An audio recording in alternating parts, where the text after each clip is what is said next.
Hello. Hello. Okay sir പറഞ്ഞു. Good afternoon. എൻ്റെ പേര് ജോയ്സ് ജോൺ. ഇതെൻ്റെ വൈഫ് സെലീൻ ജോയ്സ്. ഇതിപ്പോൾ റെക്കോർഡ് ചെയ്യുന്നത് ഷുഗർലാൻഡിലുള്ള ഞങ്ങളുടെ വീട്ടിൽ വെച്ചാണ്. ഷുഗർലാൻഡ് ഹ്യൂസ്റ്റണിൻ്റെ സൗത്ത് വെസ്റ്റായിട്ട് കിടക്കുന്ന ഒരു സാറ്റലൈറ്റ് സിറ്റിയാണ്. ഞങ്ങൾ 1990 ആ സമയത്താണ് ഞാൻ അമേരിക്കയിലേക്ക് വരുന്നത്. ഇവിടെ ഒരു ജോലി കിട്ടി അങ്ങനെ വന്നതാണ്. 2 വർഷത്തിന് ശേഷം സെലീനും കുട്ടികളും ഇങ്ങോട്ട് പോന്നു. ഞാനിങ്ങോട്ട് വരുമ്പോഴത്തേക്കും എൻ്റെ ഫാമിലി തൃശ്ശൂരായിരുന്നു. അപ്പോൾ 1992 ശേഷം ഫാമിലിയായിട്ട് ഞങ്ങൾ ഇവിടെ തന്നെയാണ്. 1990 ഈ വീട്ടിലേക്ക് മാറി. പിന്നെ 1999 ഈ വീട്ടിലേക്ക് വന്നു. അതിനുശേഷം ഇവിടുന്ന് മാറിയിട്ടേ ഇല്ല. സാറിൻ്റെ കുടുംബ പശ്ചാത്തലം, ജനിച്ച നാട്, മാതാപിതാക്കൾ, പേരൻസ്, സിബ്ലിങ്സ്, അതിനെപ്പറ്റി ഒന്ന് പറയാം. ഞാൻ ജനിച്ചതിനെ പറ്റി പറയുകയാണെന്നുണ്ടെങ്കിൽ കുറച്ച് ചരിത്രം പറയേണ്ടതായിട്ട് വരും. കാരണം നമ്മളിന്ന് എല്ലാവരും അറിയുന്ന കേരളം എന്ന സംസ്ഥാനം ഞാൻ ജനിക്കുന്ന സമയത്ത് ഉണ്ടായിരുന്നില്ല. അതിനു മുമ്പുണ്ടായിരുന്നത് തിരുവിതാംകൂർ കൊച്ചി എന്ന സംസ്ഥാനമാണ്. എൻ്റെ ജനനസമയത്ത് ആ സംസ്ഥാനം പോലും ഉണ്ടായിരുന്നില്ല. അതിന് പകരം തിരുവിതാംകൂർ എന്നും കൊച്ചി എന്നും ഉള്ള പേരിൽ രാജഭരണമുള്ള 2 സ്ഥലങ്ങളായിരുന്നു. ഇന്നത്തെ എറണാകുളം അഥവാ കൊച്ചി അന്നത്തെ കൊച്ചി രാജ്യത്തിൻ്റെ ഭാഗമായിരുന്നു. ഞാൻ ജനിച്ചത് എറണാകുളത്താണ്. അപ്പോൾ ജനനപരമായിട്ട് ഞാനൊരു കൊച്ചിക്കാരനാണ്. പക്ഷേ എൻ്റെ മാതാപിതാക്കൾ 2 പേരും തിരുവിതാംകൂറുകാരാണ്. അവർ ജോലി സംബന്ധമായിട്ട് എറണാകുളത്ത് വന്നു. അങ്ങനെയാണ് ഞങ്ങളുടെ ഫാമിലി എറണാകുളത്ത് ആകാൻ കാരണമായത്. ഇപ്പം എൻ്റെ കുടുംബ പശ്ചാത്തലത്തെ പറ്റി പറഞ്ഞാൽ ഈ ഒരു നഗര പശ്ചാത്തലമാണ് എൻ്റെ കുടുംബത്തിനുള്ളത്. പിന്നെ അതിൻ്റെയും പുറകോട്ട് പോയിട്ടുള്ള കാര്യവും പറയാം. എൻ്റെ അച്ഛൻ പെരിയാറിൻ്റെ തീരത്ത് ഉള്ള വരാപ്പുഴ പുത്തൻപള്ളി എന്ന് പറയുന്ന സ്ഥലത്താണ് അച്ഛൻ്റെ കുടുംബം. പുത്തൻപള്ളി പുത്തൻ വീട്ടിൽ എന്നാണ് അവരുടെ വീട്ടുപേര്. പക്ഷേ അത് വെള്ളത്താൽ ചുറ്റപ്പെട്ട വളരെയധികം ഐസൊലേറ്റഡായിട്ട് കിടക്കുന്ന ഒരു സ്ഥലമായത് കാരണം ഞങ്ങളവിടെ താമസിച്ചിട്ടില്ല. അമ്മയുടെ വീട് കോട്ടയത്തിനടുത്ത് അതിരമ്പുഴയാണ്. അതിരമ്പുഴ കുറച്ചും കൂടെ പ്രശസ്തമായ ഒരു സ്ഥലമാണ്. അവിടെ ഒരു വലിയ ചന്തയും ഒരു ചെറിയ ഒരു ടൗൺ പോലത്തെ ഒരു പ്രതീതിയുള്ള സ്ഥലമായിരുന്നു. അതിനേക്കാൾ ഇമ്പോർട്ടൻ്റായിട്ട് അവിടെ സ്കൂൾ സൗകര്യം, വിദ്യാഭ്യാസ സൗകര്യങ്ങൾ വളരെയുള്ള ഒരു സ്ഥലമായിരുന്നു. ഏതായാലും എങ്ങനെയോ ഇവർ 2 പേരും എറണാകുളത്ത് വന്ന് താമസമാക്കി. അവരുടെ കല്യാണമൊക്കെ കഴിച്ച് എറണാകുളത്ത് നിന്ന് താമസമാക്കി. അതിൽ മൂത്ത പുത്രനാണ് ഞാൻ. ഞങ്ങൾ 4 പേരാണ്. ആ 4-ൽ ആദ്യത്തെ 2 പേരും എറണാകുളത്ത് തന്നെ ജനിച്ചു. മറ്റേ 2 പേരും ഞങ്ങൾ തിരുവനന്തപുരത്തേക്ക് താമസം മാറ്റിയതിന് ശേഷം തിരുവനന്തപുരത്ത് വെച്ചാണ് അവർ ജനിച്ചത്.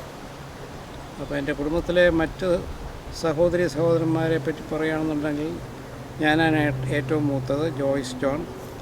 എൻ്റെ നേരെ ഇളയ ആൾ രാജൻ ജോൺ. അദ്ദേഹം മലയാള മനോരമയുടെ എറണാകുളം ഓഫീസിൽ ജനറൽ മാനേജർ ഫൈനാൻസ് എന്ന പദവി വഹിച്ച ശേഷം അടുത്ത കാലത്ത് റിട്ടയർ ചെയ്തു. മൂന്നാമത്തെ ബ്രദർ, മൂന്നാമൻ മോഹൻ ജോൺ. അയാൾ വളരെ ചെറുപ്പത്തിൽ തന്നെ ഈ ഡിഫൻസ് ഫീൽഡിലോട്ട് പോകാൻ തീരുമാനിച്ചു. അയാൾ ഡെറാഡൂണിലെ രാഷ്ട്രീയ ഇന്ത്യൻ മിലിറ്ററി കോളേജ് RIMC എന്ന് പറയുന്ന ആ സ്ഥാപനത്തിൽ ചേർന്ന് ആണ് സ്കൂൾ വിദ്യാഭ്യാസം നടത്തിയത്. അങ്ങോട്ട് പോകുമ്പോൾ 11 വയസ്സേ ഉണ്ടായിരുന്നുള്ളൂ. വളരെ ക്ലേശകരമായ ഒരു തീരുമാനമായിരുന്നു ഫാമിലിക്ക് എന്നെ അത്രയും അകലത്തേക്ക് ഇവനെ വിടണോ. കാരണം പോകുമ്പോൾ 11 വയസ്സേ പ്രായം ഉണ്ടായിരുന്നുള്ളൂ. അങ്ങോട്ട് കൊണ്ടുപോകാൻ തന്നെ വീട്ടിൽ ആരും ഉണ്ടായിരുന്നില്ല. എൻ്റെ ഇച്ചാച്ചൻ ആ സമയത്ത് അമേരിക്ക സന്ദർശിച്ചുകൊണ്ടിരിക്കുകയായിരുന്നു.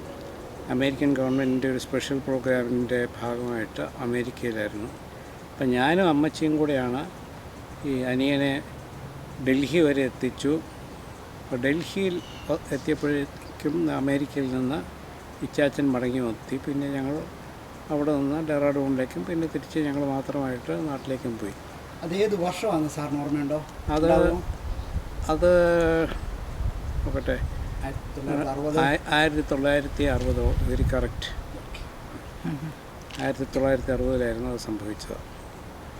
പിന്നെ ഏറ്റവും ഇളയ ആളാണ് ഏക സഹോദരി വത്സല ജോൺ എന്നാണ് പേര്.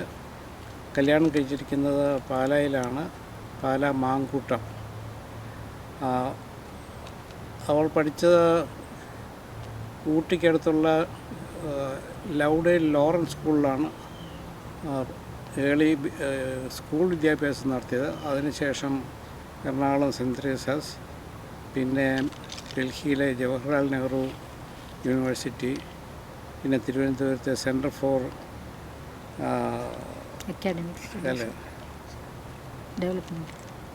For development studies.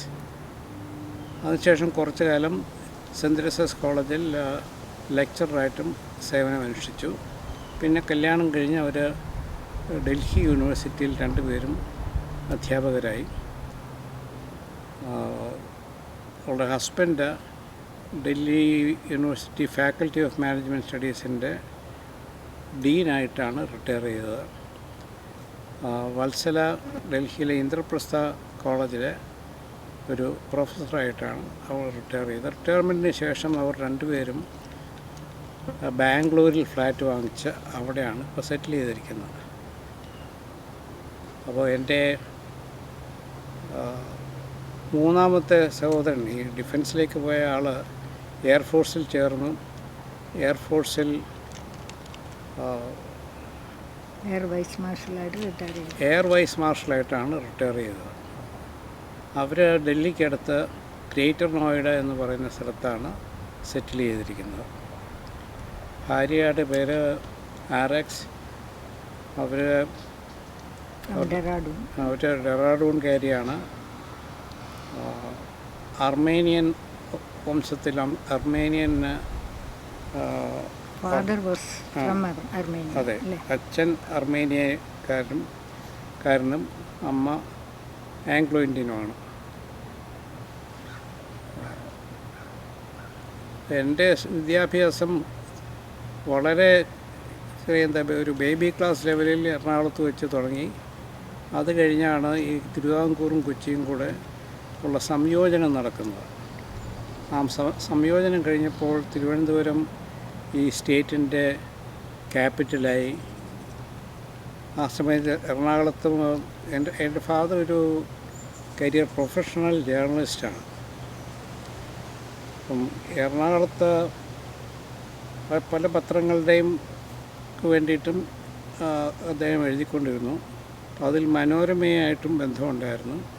അക്കാലത്ത് മനോരമയുടെ ഏറ്റവും നേതൃത്വ നിലയിൽ നിന്നിരുന്നത് യശസ്വീനായ മാമൻ മാപ്പിളയാണ്. അപ്പോൾ അദ്ദേഹത്തിൻ്റെ ആവശ്യപ്രകാരം മനോരമയിൽ ചേരാനായിട്ട് സമ്മതിക്കുകയും മനോരമയുടെ തലസ്ഥാനത്തെ പ്രതിനിധി എന്ന നിലയിലുള്ള ഒരു ഉത്തരവാദിത്വം ഏറ്റെടുക്കുകയും ചെയ്തു. അങ്ങനെയാണ് ഞങ്ങളുടെ കുടുംബത്തോടെ തിരുവനന്തപുരത്തേക്ക് പോകാൻ ഉണ്ടായ സാഹചര്യം. അത് 1950 1950 ഈ സ്റ്റേറ്റ്സ് ഇൻ്റഗ്രേഷൻ, ഈ സംയോജനം എന്ന് പറയുന്ന ആ പ്രക്രിയ നടന്നത്. ആ സമയത്ത് തന്നെ തിരുവനന്തപുരത്ത് ഇരുന്ന് പെട്ടതുകൊണ്ട് എൻ്റെ എല്ലാ വിദ്യാഭ്യാസവും തിരുവനന്തപുരത്ത് തന്നെയാണ് നടത്തിയത്. എക്സെപ്റ്റ് ഒരു വർഷം ഞാൻ അതിരമ്പുഴയിലെ സ്കൂളിൽ വന്ന് ഒരു വർഷം പഠിച്ചിട്ടുണ്ട്. അതിൻ്റെ പ്രധാന കാരണം ഞാൻ കണക്കിന് വളരെ പുറകോട്ടായിരുന്നു.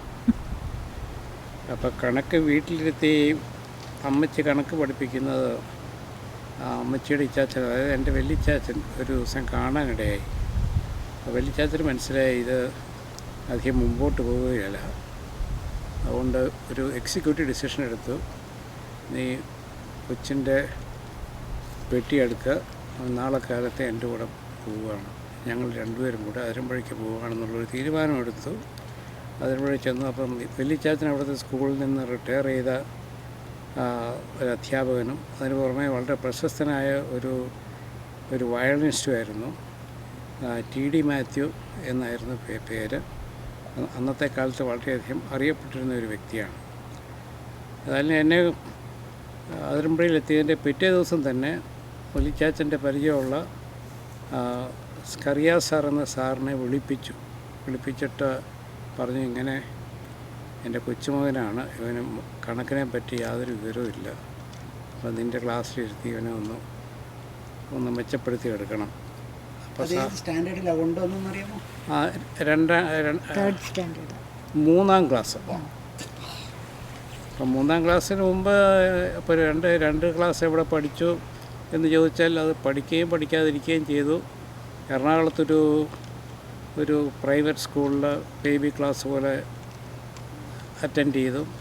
അതിനുശേഷം തിരുവനന്തപുരത്ത് വന്നപ്പോൾ തിരുവനന്തപുരത്ത് അക്കാലത്ത് വളരെ പ്രസിദ്ധി ഉണ്ടായിരുന്ന ഹോളി ഏഞ്ചൽസ് കോൺവെൻറ്റിലാണ് എന്നെ കൊണ്ട് ചേർത്തത്. അപ്പോൾ ഹോളി ഏഞ്ചൽസ് കോൺവെൻറ്റിലെ പഠിത്തം അത്ര ശരിയാകുന്നില്ല എന്ന് എനിക്ക് തോന്നി. കാരണം ഒരു മിക്സഡ് ക്ലാസ്സാണ് ലോവർ ക്ലാസ്സസിലൊക്കെ. അപ്പോൾ ഈ പഠിപ്പിക്കുന്നത് ടീച്ചേഴ്സും അല്ലെങ്കിൽ കന്യാസ്ത്രീമാരും ഒക്കെയാണ്. അവർക്ക് ആണുങ്ങളോടൊരു സ്വല്പം ഒരു വിപരീത മനോഭാവം ഉള്ളതുപോലെ എനിക്ക് തോന്നി. അപ്പം അവിടുത്തെ പഠിത്തവും അവിടുത്തെ രീതികളും എനിക്ക് ശരിയാകില്ല എന്നുള്ളത് ഉറച്ച വിശ്വാസത്തോടെ ഞാനവിടെ പോകണ്ട എന്ന് ഞാൻ തന്നെ ഒരു തീരുമാനമെടുത്തു. അപ്പോൾ അതോടെ അത് വീട്ടിലൊരു ചെറിയ പ്രതിസന്ധിയൊക്കെ ഉണ്ടാക്കി. പിന്നെ ഒരു സർക്കാർ സ്കൂളിൽ കൊണ്ടിരുത്തി, അവിടെയും ശരിയാകുന്നില്ല. അങ്ങനെയാണ് അതിരമ്പുഴയിലേക്കുള്ള എൻ്റെ പോക്ക്. അതിരമ്പുഴ ചെന്നപ്പോൾ ഞാൻ വളരെയധികം ഇഷ്ടപ്പെട്ടു. പറമ്പിലാണെന്നുണ്ടെങ്കിൽ ചക്കയും മാങ്ങയും എല്ലാം ഉണ്ട്, ഓടിക്കളിച്ച് നടക്കാനായിട്ട് സ്ഥലമുണ്ട്. അപ്പോൾ അതിനിടയിൽ ഈ സ്കറിയ സാർ, മുണ്ടക്കൽ സ്കറിയ സാർ എന്ന് പറയുന്ന ആ സാറ് വീട്ടിൽ വന്നപ്പോൾ സാറിൻ്റെ കയ്യിലോട്ട് എന്നെ ഏൽപ്പിച്ചു കൊടുത്തിട്ട് എൻ്റെ ഗ്രാൻഡ് ഫാദർ പറഞ്ഞു, ഇനി ഇവൻ്റെ കാര്യം നോക്കിക്കണം. ഇപ്പോൾ സ്കൂൾ തുറന്ന ദിവസം സാറ് വീട്ടിൽ വന്ന് എന്നെയും കൂട്ടിക്കൊണ്ട് സ്കൂളിൽ പോയി അവിടുത്തെ ഓഫീസിൽ ചെന്ന് പേരൊക്കെ എഴുതിപ്പിച്ച് എന്നെ കൂട്ടി സാറിൻ്റെ ക്ലാസ്സിലേക്ക് പോയി. ക്ലാസ്സിലെ ഏറ്റവും ഫ്രണ്ടിൽ എന്നെ ഇരുത്തും. എന്നിട്ട് സാറ് പഠിപ്പിക്കും. എന്നിട്ട് ചോദ്യം ചോദിക്കും. ആ ചോദ്യത്തിന് ഞാൻ ശരിയായിട്ടുള്ള ഉത്തരം പറയുന്നവരെ സാറ് പഠിപ്പിക്കൽ കണ്ടിന്യൂ ചെയ്തുകൊണ്ടിരിക്കും. ഈ പ്രക്രിയയിൽ കൂടെ ഒരു 2-3 മാസം കൊണ്ട് ഞാൻ ഒരുവിധം ക്യാച്ചപ്പ് ചെയ്തു. ഏതായാലും ആ 3-ാം ക്ലാസ് കഴിഞ്ഞതോടുകൂടി ഏകദേശം ഒരു നല്ല സ്റ്റുഡൻ്റാണ് ഞാനെന്നുള്ള ഒരു സ്റ്റാറ്റസ് എനിക്ക് കിട്ടി. അപ്പോൾ എൻ്റെ ഫാദർ തിരുവനന്തപുരത്ത് ഏതെങ്കിലും നല്ല ഒരു ബോയ്സ് സ്കൂൾ ചേർക്കണമെന്നുള്ള ഉദ്ദേശത്തോടുകൂടി സ്കൂൾ അന്വേഷിക്കുകയും തിരുവനന്തപുരത്തെ പ്രസിദ്ധമായ മോഡൽ സ്കൂളിൽ എനിക്ക് അഡ്മിഷൻ കിട്ടുകയും ചെയ്തു. അപ്പോൾ അഡ്മിഷൻ കിട്ടിയെന്നറിഞ്ഞ ഉടനെ തന്നെ ഇച്ചാച്ചൻ അതിരമ്പുഴയിൽ വന്ന് അവിടെ നിന്ന് എന്നെ കാറിൽ തന്നെ വന്ന് കൂട്ടിക്കൊണ്ട് തിരിച്ച് തിരുവനന്തപുരത്തിന് പോവുകയും ചെയ്തു. പിന്നത്തെ ജീവിതം തിരുവനന്തപുരത്തായിരുന്നു. അപ്പോൾ അതാണ് എൻ്റെ കണ്ടിന്യൂസ് ആയിട്ടുള്ള തിരുവനന്തപുരത്തെ വിദ്യാഭ്യാസത്തിൻ്റെയും ജീവിതത്തിൻ്റെയും തുടക്കം. മോഡൽ സ്കൂളിൽ 4-ാം ക്ലാസ് വിദ്യാർത്ഥിയായിട്ട് ചേർന്നു. അപ്പം മോഡൽ സ്കൂളിലെ എൻ്റെ പഠിത്തത്തെപ്പറ്റി ഓർത്താൽ ഒരുപാട് കാര്യങ്ങൾ പറയാനുണ്ട്. അവിടെ ചേർന്നതുകൊണ്ടാണ് എനിക്ക് ഈ വിദ്യാഭ്യാസപരമായി ഒരു നിലവാരവും ഒരു സ്ഥിതിയും ഉണ്ടായത്. മിക്ക ക്ലാസ്സുകളിലും ഞാൻ 1-ാം റാങ്കുകാരനായിരുന്നു. അതിനേക്കാൾ ഉപരി ക്ലാസ്സിൽ മോണിറ്റർ എന്ന് പറഞ്ഞൊരു സ്ഥാനം ഉണ്ടായിരുന്നു. അത് തിരഞ്ഞെടുക്കുന്ന ഒരു സ്ഥാനമായിരുന്നു. 5-ാം ക്ലാസ് മുതലാണ് ആ തിരഞ്ഞെടുപ്പ് അവർ നടത്തുന്നത്. 5-ാം ക്ലാസ്സിലെ തിരഞ്ഞെടുപ്പിൽ എൻ്റെ ഉദ്ദേശം കൊണ്ട് മാത്രമല്ല, എൻ്റെ ഒരു വളരെ കൂട്ടുകാരനായ മറ്റൊരു സഹവിദ്യാർത്ഥിയുടെ ഇനിഷ്യേറ്റീവിൽ ഞാൻ ഒരു സ്ഥാനാർത്ഥിയായിട്ട് നിൽക്കുകയും അതിൽ ജയിക്കുകയും ചെയ്തു. ജയിക്കാനുള്ള പ്രധാന കാരണം ക്ലാസ്സിലുണ്ടായിരുന്ന 10 പെൺകുട്ടികളുടെ വോട്ട് ഒരു ബ്ലോക്കായിട്ട് എൻ്റെ സഹവിദ്യാർത്ഥി എനിക്ക് വേണ്ടി നേടിത്തന്നു. ഞാൻ ആരെയും പോയി കണ്ട് വോട്ട് ചോദിച്ചിട്ടില്ല. ഈ വോട്ട് ക്യാൻവാസിങ് മുഴുവൻ നടത്തിയത് എൻ്റെ സഹവിദ്യാർത്ഥിയും എൻ്റെ വളരെ അടുത്ത കൂട്ടുകാരനുമായിരുന്ന, അദ്ദേഹത്തിൻ്റെ പേര് പുരുഷോത്തമൻ എന്നായിരുന്നു. ഈ വോട്ട് പിടുത്തം നടക്കുന്നതിനിടയിലാണ് ഈ പുരുഷോത്തമൻ ആരാണ് എന്നുള്ള കാര്യം ഞാൻ മനസ്സിലാക്കുന്നത്. അദ്ദേഹം അന്നത്തെ തിരുവിതാംകൂർ കൊച്ചി സംസ്ഥാനത്തിൻ്റെ മുഖ്യമന്ത്രിയായിരുന്ന ശ്രീ പനമ്പള്ളി മേനോൻ്റെ പുത്രനായിരുന്നു. അത് വളരെ വിലപ്പെട്ട ഒരു ഓർമ്മയായിരുന്നു ആ സംഭവം. അപ്പം അങ്ങനെ 5ാം ക്ലാസ് കഴിഞ്ഞു. അപ്പോൾ 5ാം ക്ലാസ്സുകാർക്ക് 5ാം ക്ലാസ്സിലെ മോണിറ്റർക്ക് സ്കൂൾ സെക്രട്ടറിയെ എലക്ട് ചെയ്യാനുള്ള ഇലക്ഷനിൽ വോട്ട് ചെയ്യാം. അന്ന് ഞാൻ ഇപ്പോഴും ഓർക്കുന്നു, കേന്ദ്രത്തിൽ മന്ത്രിയായ ശ്രീ എസ് കൃഷ്ണകുമാറായിരുന്നു ആ വർഷം, എസ് കൃഷ്ണകുമാർ IAS, അദ്ദേഹമായിരുന്നു ആ വർഷം സ്കൂൾ സെക്രട്ടറിയായിട്ട് മത്സരിച്ചത്. അപ്പോൾ അദ്ദേഹത്തിന് വേണ്ടി ഞാൻ വോട്ട് ചെയ്തിട്ടുണ്ട്. അതൊരു മധുരിക്കുന്ന ഓർമ്മ. പിന്നെ ഹൈസ്കൂളിലേക്ക് പോയി. ഹൈസ്കൂളിൽ ചെന്നപ്പോഴേക്കും അവിടെയുണ്ട് മോണിറ്റർ ഇലക്ഷൻ. അപ്പോൾ ഈ ഹൈസ്കൂളിൽ ഉള്ള കുട്ടികൾ ഏതാണ്ട് എല്ലാവരും തന്നെ എൻ്റെ ഒപ്പം പ്രൈമറി സ്കൂളിൽ നിന്ന് ഒന്നാണ്. അപ്പോൾ ഈ ഇലക്ഷൻ്റെ കാര്യം വരുമ്പോൾ എല്ലാവരും കൂടെ പറയും അത് ജോയ്സ് തന്നെ ആകട്ടെ. അപ്പോൾ പിന്നെ ഇലക്ഷനില്ല. അപ്പോൾ ഇലക്ഷൻ ഇല്ലാതെ ഏകകണ്ഠ്യേന അങ്ങനെ ഏതാണ്ട് എല്ലാ വർഷവും ഞാൻ തന്നെ മോണിറ്ററായി. പിന്നെ എന്താ പറയുക, ഒരു പ്രൊഫഷണൽ മോണിറ്റർ എന്ന് വേണമെങ്കിൽ പറയാം. എന്ത് കാര്യമുണ്ടെങ്കിലും അതിനൊക്കെ എന്നെ അതിൻ്റെ മുമ്പിലേക്ക് തള്ളിവിടുന്ന ഒരു പ്രവണത ക്ലാസ്സിലുണ്ടായിരുന്നു. അതിന് ഞാൻ യാതൊരു എതിരും പ്രകടിപ്പിച്ചിട്ടില്ല. അപ്പോൾ അങ്ങനെ സ്കൂൾ വിദ്യാഭ്യാസം കഴിഞ്ഞു. അന്നത്തെ കാലത്ത് പ്രീ യൂണിവേഴ്സിറ്റി എന്ന് പറയുന്ന ഒരു ക്ലാസ് ഉണ്ടായിരുന്നു. ആ സ്കൂൾ കോമ്പൗണ്ടിൽ തന്നെയായിരുന്നു ആ കോളേജ്. പഴയ കാലത്ത് ഇൻ്റർമീഡിയറ്റ് ഉണ്ടായിരുന്ന കാലത്ത് ഇൻ്റർമീഡിയറ്റ് കോളേജ് എന്ന പേരിൽ തുടങ്ങിയ കോളേജ്. അവിടെയായിരുന്നു പ്രീ യൂണിവേഴ്സിറ്റി പഠിച്ചത്. അപ്പോഴത്തേക്കും എവിടെ ഭാവിയിൽ എന്താകണം എന്നൊക്കെയുള്ളൊരു തീരുമാനം നമുക്ക് തന്നെ മനസ്സിൽ തോന്നി തുടങ്ങും. ഇപ്പം വീട്ടിലാണെങ്കിൽ നീ എന്ത് വേണമെങ്കിലും ആയിക്കോ. പക്ഷെ ഒരു കാര്യത്തിൽ എൻ്റെ ഫാദർ ശ്രദ്ധിച്ചിരുന്നത് രാഷ്ട്രീയ കാര്യങ്ങളിലും പിന്നെ ഈ ഭരണകാര്യങ്ങളിലും കുറച്ച് ശുഷ്കാന്തി, അല്ലെങ്കിൽ എങ്ങനെയാണ് കാര്യങ്ങൾ നടക്കുന്നത് അതിനെപ്പറ്റിയുള്ളൊരു ജ്ഞാനം ഉണ്ടാക്കി തരാൻ വേണ്ടി ശ്രദ്ധിച്ചിരുന്നു. അതിൻ്റെ ഭാഗമായിട്ട് ഞാൻ പല പ്രാവശ്യം കേരള സ്റ്റേറ്റ് ആ സമയമായപ്പോഴത്തേക്കും കേരള സ്റ്റേറ്റായി. 1956 കേരള സ്റ്റേറ്റ് ഉണ്ടായി. അപ്പോൾ കേരള സ്റ്റേറ്റ് അസംബ്ലിയിൽ 2-3 പ്രാവശ്യം ഗസ്റ്റ് പാസ് വാങ്ങിച്ച് എന്നെ അസംബ്ലി കാണിക്കാൻ വേണ്ടി ചാച്ചൻ അയച്ചിട്ടുണ്ട്. അതിൻ്റെ ഒരു കാരണം എനിക്ക് തോന്നുന്നത്, അന്നത്തെ അസംബ്ലിയിൽ വളരെ ചൂട് പിടിച്ച വാദപ്രതിവാദങ്ങൾ നടക്കുകയായിരുന്നു. അന്ന് EMS നമ്പൂതിരിപ്പാടായിരുന്നു മുഖ്യമന്ത്രി. പ്രതിപക്ഷത്തിരുന്നത് ശ്രീ PT ചാക്കോയായിരുന്നു, അതായത് സെലിൻ്റെ അച്ഛൻ.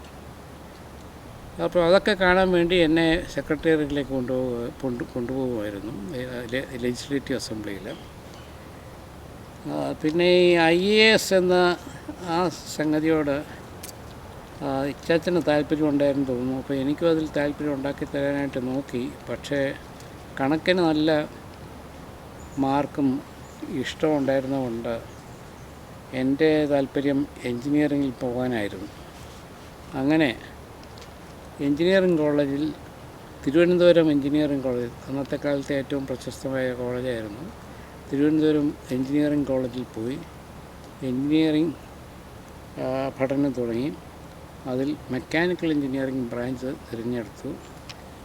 സാമാന്യം നല്ല നിലയിൽ ഫസ്റ്റ് ക്ലാസ്സോടുകൂടി പാസ്സാകുകയും ചെയ്തു. അതിന് ശേഷം ഞാൻ ഏത് എഞ്ചിനീയറിംഗ് കോളേജായിരുന്നു സാർ? തിരുവനന്തപുരം എഞ്ചിനീയറിംഗ് കോളേജ് ഇന്ന് CET എന്ന പേരിൽ അറിയപ്പെടുന്നത്. ബ്രാഞ്ചേ ഉള്ളല്ലോ. അന്ന് ഇലക്ട്രിക്കൽ മെക്കാനിക്കൽ. മെക്കാനിക്കൽ 3 ബ്രാഞ്ചേ ഉള്ളൂ. മെക്കാനിക്കൽ അന്ന് മെക്കാനിക്കൽ ബ്രാഞ്ച് കിട്ടാനായിട്ട് വലിയ പ്രയാസമായിരുന്നു. നല്ല മാർക്കൊക്കെ ഉണ്ടായിരുന്നുകൊണ്ട് മെക്കാനിക്കൽ ബ്രാഞ്ച് ഞാൻ ആവശ്യപ്പെട്ടു, അത് കിട്ടി. പിന്നെ അതിനു മുമ്പേ ഉണ്ടായ ഒരു നല്ല കാര്യം എന്താണെന്ന് വെച്ചാൽ ഫസ്റ്റ് ഇയറിൽ കിട്ടിയ മാർക്കിൻ്റെ അടിസ്ഥാനത്തിൽ ഞാൻ ഗവൺമെൻറ് ഓഫ് ഇന്ത്യയുടെ മെരിറ്റ് കം മീൻസ് സ്കോളർഷിപ്പിന് അർഹനായി. അത് സാമ്പത്തികമായിട്ട് കുടുംബത്തിനതൊരു ഹെൽപ്പായിരുന്നു. പിന്നെ എനിക്കാണെങ്കിലും ആ പൈസ കൊണ്ട് ധാരാളം പുസ്തകങ്ങൾ വാങ്ങിക്കാനായിട്ട് സാധിച്ചു. ആ പുസ്തകങ്ങൾ ഒക്കെ വെച്ച് ഞാൻ എൻ്റെ ഒരു ടെക്നിക്കൽ ലൈബ്രറി എന്ന നിലയിൽ ഞാൻ കാത്തു സൂക്ഷിച്ചു. വർഷങ്ങളോളം ആ ലൈബ്രറി ഉണ്ടായിരുന്നു. അവസാനം മറ്റൊരു തൃശ്ശൂർ എഞ്ചിനീയറിംഗ് കോളേജിന് സംഭാവന ചെയ്യുകയായിരുന്നു ഞാൻ ചെയ്തത്. അപ്പം അങ്ങനെ എല്ലാം കൊണ്ടും എനിക്ക് വളരെ തൃപ്തികരമായ ഒരു വിദ്യാഭ്യാസ ജീവിതമാണ് ഉണ്ടായിരുന്നത്. ഏത് വർഷമാണ് സാറ് പാസ്സായി പുറത്ത് വന്നത്? 1966 ഞാൻ പാസ്സായി. 4 വർഷം പഠിച്ചതിന് ശേഷം 66 എഞ്ചിനീയറിങ് 5 വർഷം പഠിക്കേണ്ടി വന്നു. കാരണം എൻ്റെ ബാച്ചിൽ വെച്ച് എഞ്ചിനീയറിംഗ് വിദ്യാഭ്യാസത്തിൻ്റെ ഘടന അവർ മാറ്റി. പണ്ടൊക്കെ 4 വർഷം ഉണ്ടായിരുന്നു. അതിൽ 1 വർഷം പ്രീ പ്രൊഫഷണൽ എന്ന് പറഞ്ഞ ഒരു കോഴ്സായിരുന്നു. അങ്ങനെ പ്രീ പ്രൊഫഷണലും പിന്നെ 4 വർഷം എഞ്ചിനീയറിംഗ് കോളേജിലും, അങ്ങനെ ആകെ 5 വർഷം.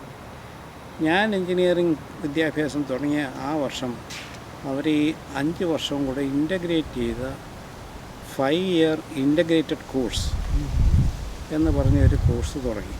അപ്പോൾ അതിലെ ആദ്യത്തെ ബാച്ചായിരുന്നു ഞാൻ. ആദ്യത്തെ ബാച്ച് എന്ന് പറഞ്ഞാൽ പല പരീക്ഷണങ്ങളും ഈ അധികൃതർ അതെ പല പരീക്ഷണങ്ങളും ഞങ്ങളുടെ മുകളിലാണ് നടത്തിയിട്ടുള്ളത്. പക്ഷേ ആ പരീക്ഷണങ്ങളെല്ലാം അതിജീവിക്കേണ്ടി വന്നു. അതിജീവിച്ച് വലിയ ക്ഷതങ്ങളൊന്നും കൂടാതെ നല്ല ഫസ്റ്റ് ക്ലാസ് വാങ്ങിച്ച് പാസ്സാകാൻ സാധിച്ചു. പിന്നെ ഈ 5 ഇയർ ഇൻ്റഗ്രേറ്റഡ് കോഴ്സ് എന്നതിന് പുറമേ ഉണ്ടായ വേറൊരു വലിയ പരീക്ഷണം, ഈ എഞ്ചിനീയറിംഗ് കോളേജ് തിരുവനന്തപുരം സിറ്റിയുടെ അടുത്ത്, അതായത് ഇപ്പോഴത്തെ PMG post master general office എന്നാണ് ഇപ്പോൾ ആ ബിൽഡിംഗ് അറിയപ്പെടുന്നത്. അവിടെ നിന്നും 7 കിലോമീറ്റർ അകലെയുള്ള കുളത്തൂർ എന്ന സ്ഥലത്തേക്ക് മാറ്റി. ആ കാലത്ത് ഈ കുളത്തൂരിൽ ചെന്നെത്തുന്നത് അതൊരു വലിയൊരു ടാസ്ക് തന്നെയായിരുന്നു. അന്ന് എഞ്ചിനീയറിംഗ് ബസ്സൊന്നും ആയിട്ടില്ല. അന്ന് എഞ്ചിനീയറിംഗ് കോളേജ് ആയിട്ടില്ല. തിരുവനന്തപുരം സിറ്റി സർവീസ് കോളേജിൻ്റെ സമയത്ത് 1-2 ബസ് കാണും. ആ ബസ്സുകൾ ഇടിച്ച് തള്ളി കയറി പോകണം. എത്തിയാൽ എത്തിയില്ലെങ്കിൽ ഒരു ക്ലാസ് ഒരു അവർ പോകും. അതായിരുന്നു അന്നത്തെ സ്ഥിതി. അന്ന് ഹോസ്റ്റൽ ഉണ്ടായിരുന്നു. പുതിയ കെട്ടിടത്തിൽ മാറിയപ്പോഴത്തേക്കും ഹോസ്റ്റലും തുടങ്ങി വരുന്നതേ ഉള്ളൂ. എല്ലാം ആയി വരുന്നതേ ഉള്ളൂ. ഹോസ്റ്റലിലുണ്ടായിരുന്ന ആളുകളോട് ചോദിച്ചാൽ അവരുടെ പ്രശ്നങ്ങൾ അവർ പറയും. ഇപ്പം ഞാൻ തിരുവനന്തപുരത്ത് വീടുള്ള വ്യക്തി എന്ന നിലയിൽ ഒരു ഡേ സ്കോളറായിരുന്നു. പക്ഷേ ബസ്സിൽ തൂങ്ങിപ്പിടിച്ച് പോകേണ്ടി വന്നിരുന്നു. അപ്പോൾ ക്ലാസ്സിലെ സാറുമാർ കഴിഞ്ഞാൽ പിന്നെ സാറേ എന്ന് വിളിച്ച് ശീലിച്ചത് ബസ്സിലെ കണ്ടക്ടറെയാണ്. ബസ്സിനകത്ത് ചിലപ്പോൾ കയറാൻ സ്ഥലം കാണത്തില്ല. അപ്പോൾ ഉന്തിത്തള്ളി കുത്തി നിറച്ച് എങ്ങനെയെങ്കിലും കയറ്റും. അപ്പോൾ ആരെങ്കിലുമൊക്കെ ഞങ്ങളിപ്പോൾ പുറത്താകും. പിന്നെ ഈ കണ്ടക്ടറെ കാലിൽ പിടിച്ച് സാറേ ഒരു സീറ്റ് എന്നൊക്കെ പറഞ്ഞാണ് ബസ്സിൽ കയറുന്നത്. അങ്ങനെ സാറേ വിളി തുടങ്ങുന്നത് അവിടെയാണ്. ഈ ടീച്ചർമാർക്ക് പുറമെ ഒരു സാറേ വിളി തുടങ്ങുന്നത് അവിടെ വെച്ചാണ്. അപ്പം ബസ്സുകളുടെ ഘടന എങ്ങനെയായിരുന്നു സാറേ? ഇന്നത്തെ പോലൊന്നും അല്ലല്ലോ. ബസ്സുകളെന്ന് പറഞ്ഞാൽ ലോറി പോലൊക്കെയുള്ള ഡിസൈനൊക്കെ അല്ല. ആ ഡിസൈൻ മാറി. ഞങ്ങൾ തിരുവനന്തപുരത്ത് ചെന്നപ്പോൾ ആ ഡിസൈനായിരുന്നു. ലോറി പോലത്തെ ബസ്സുകളായിരുന്നു അന്ന് അവിടെ ഉണ്ടായിരുന്ന ബസ്സുകൾ. ഓസ്റ്റിൻ, ഫാർഗോ, ആ ബസ്സുകളൊന്നും ഇപ്പോഴില്ല. പിന്നീട് ഈ നമ്മുടെ പഴയ കുട്ടികളുടെ ഭാഷ പറഞ്ഞാൽ മൂക്ക് ചെത്തിയ ബസ്, അത് ഫ്രണ്ടിലേക്ക് തള്ളി നിൽക്കാത്ത, അതിൻ്റെ ടെക്നിക്കൽ ടേം പറഞ്ഞാൽ എൻജിൻ ഇൻസൈഡ്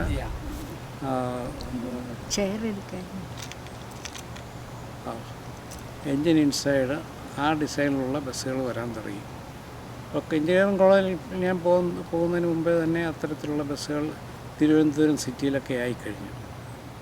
അത് പലതും ടാറ്റ മെഴ്സിഡസ് ബെൻസ് ഉണ്ടായിരുന്നു, പിന്നെ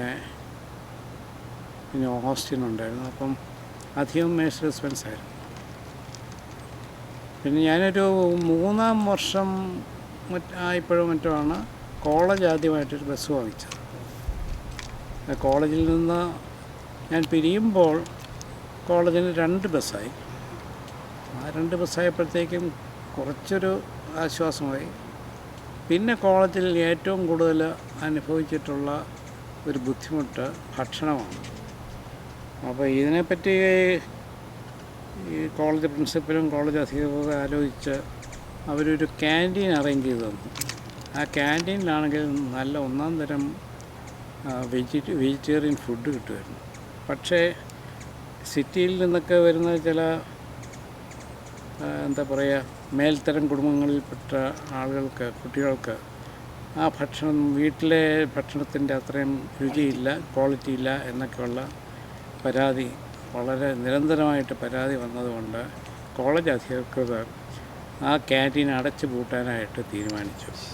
അതോടെ ഞങ്ങളെപ്പോലെ ആളുകൾ തൃശങ്കു സ്വർഗത്തിലേക്ക്. ഉച്ചയ്ക്ക് ഊണ് കിട്ടുക അതൊരു വലിയ പ്രശ്നം തന്നെയായിരുന്നു. ഞാനിപ്പോഴും ഓർക്കുന്ന ഒരു പേര്, കൃഷ്ണൻ നായർ എന്നുള്ളൊരു പേര്. അദ്ദേഹം അവിടെ കോളേജിനടുത്ത് താമസിക്കുന്ന ഒരു സാധാരണക്കാരനാണ്. അദ്ദേഹം വീടിൻ്റെ മുൻവശത്തെ മുറ്റത്തേക്കൊരു ചാർത്ത് മാതിരി കെട്ടി ഭക്ഷണം പാകം ചെയ്ത് കോളേജ് വിദ്യാർത്ഥികൾക്ക് വേണ്ടി ഉച്ചയൂണ് തരുമായിരുന്നു. അപ്പോൾ ഇപ്പോഴും ഓർക്കുന്നുണ്ട്, അന്ന് സ്പെഷ്യലായിട്ട് കിട്ടിയിരുന്നത് ഈ ചാള, മത്തി, അവിടെ ചാളയെന്നാണ് പറയുന്നത്, മത്തി വറുത്തത്, അല്ലെങ്കിൽ ഒരു മുട്ടയുടെ ബുൾസൈ. ഇത് കഴിച്ച് ഉച്ച സമയത്ത് ഇത് കഴിച്ചു മടുത്തു. അപ്പോൾ ഞങ്ങൾ കുറച്ച് പേര് കൂടി തീരുമാനിച്ചു, ഇത് കഴിച്ച് നമ്മൾ നിലനിൽക്കുകയില്ല. അതുകൊണ്ട് മിക്കവാറും ഉച്ച കഴിഞ്ഞുള്ള ക്ലാസ്സുകൾ കട്ട് ചെയ്ത് വീട്ടിലേക്ക് പോകും. ഈ ഉച്ചയ്ക്കുള്ള ഭക്ഷണം കഴിക്കാനുള്ള ആ വൈമുഖ്യം കൊണ്ട് മാത്രം ഏതെങ്കിലും പ്രൊഫസറോ അതുപോലെ പ്രധാനപ്പെട്ട ആരുടെയെങ്കിലും ക്ലാസ് ഉണ്ടെങ്കിൽ ആ ക്ലാസ്സിന് വേണ്ടി നിൽക്കും. അല്ലെങ്കിൽ ഉച്ച സമയത്ത് ഒരു ബസ്സുണ്ട്, ആ ബസ്സിൽ കയറി വീട്ടിലോട്ട് പോകും. അന്ന് ടൈമിംഗ് എങ്ങനെയായിരുന്നു? 9 മണിക്ക് തുടങ്ങുമായിരുന്നു? അല്ല, 9 മണിക്കല്ല. അന്നത്തെ ക്ലാസ് 9:30 അല്ല, 7:50.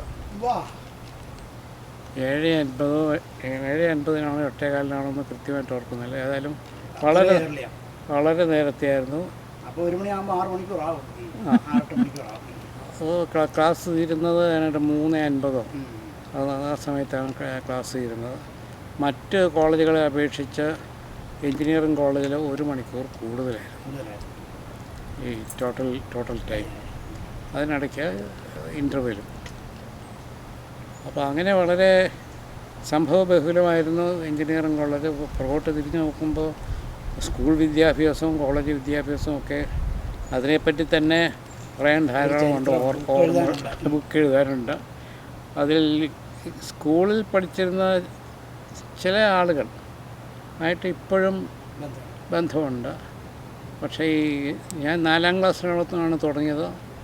4-ാം ക്ലാസ് മുതൽ ഉണ്ടായിരുന്ന ആരും തന്നെ ഇല്ല. പുരുഷോത്തമൻ്റെ കാര്യം പറയട്ടെ.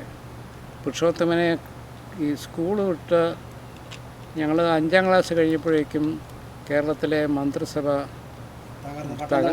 തകർന്നു. പിന്നെ തൂക്ക് മന്ത്രിസഭ, പിന്നെ അത് കഴിഞ്ഞ് ഗവർണറുടെ ഭരണം, അങ്ങനെ പലതും കഴിഞ്ഞ് 56 അല്ല 56.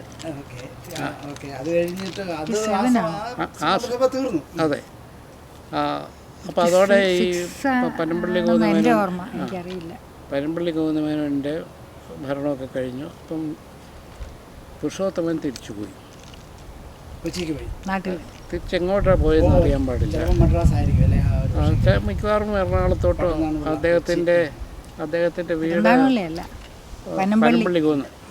പനമ്പള്ളി ഗോവിന്ദമേനോൻ ചാലക്കുടി ാണ് പ്രതിനിധീകരിച്ച് എവിടെയായിരുന്നു വീടെന്ന് അറിയാൻ പാടില്ല. ഏതായാലും കുറേ നാളിന് ശേഷം, അതായത് ഞാൻ എൻജിനീയറിങ്ങൊക്കെ പാസ്സായി ജോലി തുടങ്ങി കുറച്ച് നാൾ കഴിഞ്ഞപ്പോഴാണ് അദ്ദേഹം കേന്ദ്രത്തിൽ മന്ത്രിയാകുന്നത്. കേന്ദ്രത്തിൽ സ്വതന്ത്ര ചുമതലയുള്ള റെയിൽവേ മിനിസ്റ്ററായിരുന്നു എന്നാണ് എൻ്റെ ഓർമ്മ. ഒരു ദിവസം പത്രം എടുത്ത് നോക്കിയപ്പം അതിനകത്തൊരു വാർത്ത, പനമ്പള്ളി ഗോവിന്ദമേനോൻ്റെ പുത്രൻ മരിച്ചു. വായിച്ചു നോക്കിയപ്പോഴാണ് അറിയുന്നത് മകൻ സ്കൂട്ടർ എടുത്തുകൊണ്ട് രാത്രിയിൽ എവിടെ പോയി. വളരെ ലേറ്റായിട്ടും ആളും മടങ്ങി വന്നില്ല. മകൻ തിരിച്ച് വീട്ടിലെത്തിയിട്ടില്ല എന്നുള്ള കാര്യം കാലത്ത് നേരം വെളുത്ത് നോക്കിയപ്പോഴാണ് ഇവരറിയുന്നത്. പിന്നെ പോലീസിലൊക്കെ റിപ്പോർട്ട് ചെയ്ത് എല്ലായിടത്തും അന്വേഷിച്ചപ്പോൾ സ്കൂട്ടർ മറിഞ്ഞ് തലയിടിച്ച് എവിടെയോ മൃതപ്രായനായിട്ട് കിടക്കുന്നു. വളരെ എനിക്കത് വായിച്ചിട്ട് വലിയ വിഷമം തോന്നി. കാര്യം ഞങ്ങൾ തമ്മിൽ പിന്നെ ഒരു കോണ്ടാക്റ്റും ഉണ്ടായിട്ടില്ല. പക്ഷേ ആ ഒരു വർഷം ഞങ്ങൾ ഏതാണ്ട് സഹോദരന്മാരെ പോലെയാണ്, 1 അല്ല 2 വർഷം കഴിഞ്ഞിരുന്നത്. അപ്പോൾ എൻ്റെ കഴുത്തിൽ കൈയിട്ടുകൊണ്ട് ഇങ്ങനെ വായിൽ ഓരോ പരിപാടികളും ഓരോ മെത്തേഡ്സും ഒക്കെ എൻ്റെ അടുത്ത് വന്ന് പറയണം, നമുക്ക് ഇങ്ങനെ ചെയ്യാം അല്ലെങ്കിൽ അങ്ങനെ ചെയ്യാം, അങ്ങനെ ചെയ്താൽ നമുക്കൊരു 5 വോട്ട് കൂടുതൽ കിട്ടും. നമ്മളാക്കി എന്നെ സത്യം പറഞ്ഞാൽ എന്നെ ഞാനാക്കിയതിൽ നല്ല പങ്കുണ്ട്. നല്ലൊരു പങ്ക് പുരുഷോത്തൻ വഹിച്ചിട്ടുണ്ടെന്ന് തന്നെ എനിക്ക് സമ്മതിക്കേണ്ടി വരും. അപ്പോൾ ഇന്നാണെങ്കിലും ഇവിടെയാണെങ്കിലും എന്തെങ്കിലും ഒരു പ്രസ്ഥാനത്തിൽ ഒരു ലീഡർഷിപ്പ് റോൾ എടുക്കണം എന്ന് ആരെങ്കിലും പറഞ്ഞാൽ അതെടുക്കുന്നതിന് എനിക്ക് യാതൊരു മടിയുമില്ല. കാരണം ഈ സ്കൂൾ വിദ്യാഭ്യാസ കാലം മുതൽ അങ്ങനെയൊരു ഓർഗനൈസർ ലീഡർഷിപ്പ് കൊടുത്ത് ഒരു പരിചയമുള്ളതുകൊണ്ട് അതിന് പ്രത്യേകതയൊന്നും എനിക്ക് തോന്നാറില്ല. അതേസമയം മറ്റ് പലരും മടിച്ച് മാറി നിൽക്കുന്നതും കണ്ടിട്ടുണ്ട്. അപ്പം ആ പരിശീലനമെല്ലാം തുടങ്ങിയത് എൻ്റെ പ്രൈമറി സ്കൂളിൽ നിന്നാണ്. അതാണ് വാസ്തവം. സാർ എറണാകുളത്ത് ജനിച്ചു, അതിരമ്പുഴ പഠിച്ചു, തിരുവനന്തപുരത്ത് വന്നു, പ്രഗത്ഭനായ ഒരു വ്യക്തിയായി. സാറിന് എഞ്ചിനീയറിംഗ് കോളേജിലോ സ്കൂളിലോ ഏറ്റവും നന്നായിട്ട് ഇപ്പോഴും ഓർക്കുന്ന ഒരു സാറിനെ പറ്റിയോ അല്ലെങ്കിൽ സാറിനെ ഇൻഫ്ലുവൻസ് ചെയ്ത ഒരാൾ സാർമാരിലോ നാട്ടിലോ ഉള്ളതെന്ന് 1-2 പേരുടെ കാര്യം പറയാം. ഏറ്റവും കൂടുതൽ ഇൻഫ്ലുവൻസ് ചെയ്തിട്ടുള്ളത് ഞങ്ങളുടെ പ്രൊഫസർ തന്നെയാണ്, പ്രൊഫസർ MB മാത്യു. അദ്ദേഹം ഈ ഒരു വളരെ മെക്കാനിക്കലിൻ്റെ professor and head of the department. അദ്ദേഹം ഒരു വളരെ ഔട്ട്സ്റ്റാൻഡിങ് ടീച്ചറായിരുന്നു, വളരെ നോളജബിളായിരുന്നു. പക്ഷേ എഗെയിൻ ഒരു ട്രാജഡി എന്ന് പറയട്ടെ, ഞങ്ങളുടെ ഫൈനൽ ഇയറിൽ അദ്ദേഹം മരണപ്പെട്ടു. അതും എൻ്റെ ഓർമ്മ ശരിയാണെങ്കിൽ അദ്ദേഹം ബാംഗ്ലൂരിലോട്ടോ മറ്റോ പോകാൻ എറണാകുളത്ത് നിന്ന് വിമാനത്തിൽ കയറിയതാണ്. വിമാനത്തിൽ വെച്ച് അദ്ദേഹത്തിന് അസുഖം തോന്നി. എന്നിട്ട് വിമാനം തിരിച്ചു വന്ന് ഇറക്കിയെന്നാണ് എൻ്റെ ഓർമ്മ. ഏതായാലും അന്ന് കോളേജിൽ നിന്ന് കോളേജ് ബസ്സെടുത്ത് ഉടൻ തന്നെ എറണാകുളത്തേക്ക് പുറപ്പെട്ടു. ബസ് ഏതാണ്ട് കഷ്ടിച്ച് 1/2 മണിക്കൂർ ട്രാവൽ ചെയ്ത് കഴിഞ്ഞപ്പോഴേക്കും അദ്ദേഹം മരിച്ചതായിട്ടും ഇനി പോയിട്ട് കാര്യമില്ലെന്നും അറിഞ്ഞു. പിന്നെ അടുത്ത ശവസംസ്കാര ചടങ്ങുകൾക്ക് കോളേജിൽ നിന്ന് 2-3 ബസ് നിറച്ച ആളുകൾ പോയിരുന്നു. ഞാനും പോയിരുന്നു. അദ്ദേഹം പറവൂർ സ്വദേശിയാണ്. പറവൂർ വെച്ചായിരുന്നു ശവസംസ്കാരം. അതിന് ഞാൻ പോയിരുന്നു. പിന്നീട് ഓർത്താൽ പലരും ഉണ്ട്. ഇപ്പോൾ അവരൊന്നും ഈ ലോകത്ത് ഇല്ലായിരിക്കും. ആരും തന്നെ ഇല്ലെന്ന് പറയാം. അതിലേറ്റവും അവസാനമായിട്ട് പോയ വ്യക്തി ഞങ്ങളെ ഫിസിക്സ് പഠിപ്പിച്ചിരുന്ന ഒരു എബ്രഹാം അറയ്ക്കൽ എന്ന് പറഞ്ഞൊരു ഒരു സാറുണ്ടായിരുന്നു. അദ്ദേഹം റിട്ടയർമെൻറ്റിന് ശേഷം ചേർത്തലയിലെ ഒരു കോളേജിൻ്റെ പ്രിൻസിപ്പലായിട്ട് വർക്ക് ചെയ്തിരുന്നു. അദ്ദേഹത്തിന് അതും കഴിഞ്ഞ് അദ്ദേഹം കുറച്ചധികം കാലം ജീവിച്ചിരുന്നു. അപ്പോൾ എൻ്റെ ചില ക്ലാസ്മേറ്റ്സ് വഴി അദ്ദേഹത്തിൻ്റെ കാര്യങ്ങളെപ്പറ്റി അറിഞ്ഞുകൊണ്ടിരുന്നു. ഇപ്പോൾ 2 വർഷം മുമ്പാണെന്ന് തോന്നുന്നു ഞങ്ങൾ നാട്ടിൽ പോയപ്പോൾ ചേർത്തലയ്ക്കടുത്ത മുഹമ്മ എന്ന് പറയുന്ന സ്ഥലത്ത്, ആലപ്പുഴയ്ക്കടുത്ത് അവിടെ ചെന്ന് താമസിക്കാനിടയായി. അപ്പം ഞാൻ ഇദ്ദേഹത്തിൻ്റെ കാര്യം ഓർത്തു. അപ്പോൾ സാറിൻ്റെ വീട് ഇവിടെ അടുത്താണല്ലോ, സാറിനെ ഒന്ന് പോയി കാണാം. നേരത്തെ സാർ നോക്കിയപ്പോൾ എൻ്റെ കയ്യിൽ സാറിൻ്റെ ഫോൺ നമ്പറുണ്ട്. ഫോൺ വിളിച്ചിട്ട് ആരും എടുക്കുന്നില്ല. അപ്പം പിന്നെ അത് അന്വേഷിക്കാനുള്ള സമയമില്ല. ഞങ്ങൾ തിരിച്ചിങ്ങ് പോന്നു. ഇവിടെ എത്തിയതിന് ശേഷമാണ് ഞാൻ അറിയുന്നത്, ഞാൻ നാട്ടിലുണ്ടായിരുന്ന ആ പീരീഡിന് അടുത്ത ഏതോ ഒരു ദിവസം അദ്ദേഹം മരണപ്പെട്ടു. വളരെ നല്ലൊരു സാറായിരുന്നു. സ്റ്റുഡൻസിനോട് വളരെ അടുത്ത ഒരു പേഴ്സണൽ കോണ്ടാക്റ്റ് മെയിൻറ്റെയിൻ ചെയ്തിരുന്ന ഒരു സാറായിരുന്നു. Was a very dedicated teacher. ഇങ്ങനെ രണ്ടുപേരെയാണ് കൂടുതൽ ഓർക്കുന്നത്. വേറെയും വളരെ നല്ല സാറുമാരുണ്ടായിരുന്നു. ഇനി ഒരു അവസരത്തിൽ നമുക്ക് അവരുടെ എല്ലാം. അതെ, ഞാനൊരു കാര്യം സ്പെസിഫിക്കായിട്ട് ചോദിച്ചാൽ, സാർ മെക്കാനിക്കൽ എഞ്ചിനീയറിംഗ് എടുത്തു, എന്താവാനായിരുന്നു അന്ന് ആഗ്രഹം? അന്നത്തെ ആഗ്രഹം മെക്കാനിക്കൽ എടുത്തു, മറ്റു 2 ഡിവിഷൻ ഉണ്ടായിരുന്നു എങ്കിൽ പോലും. അതെ, അപ്പം അന്ന് അത്രയധികം ഒരു ഓപ്ഷൻസ് സെലക്ട് ചെയ്യാനുള്ള ഒരു രീതി ഇല്ലായിരുന്നു. പിന്നെ നമുക്കും അതിനെ പറ്റിയുള്ള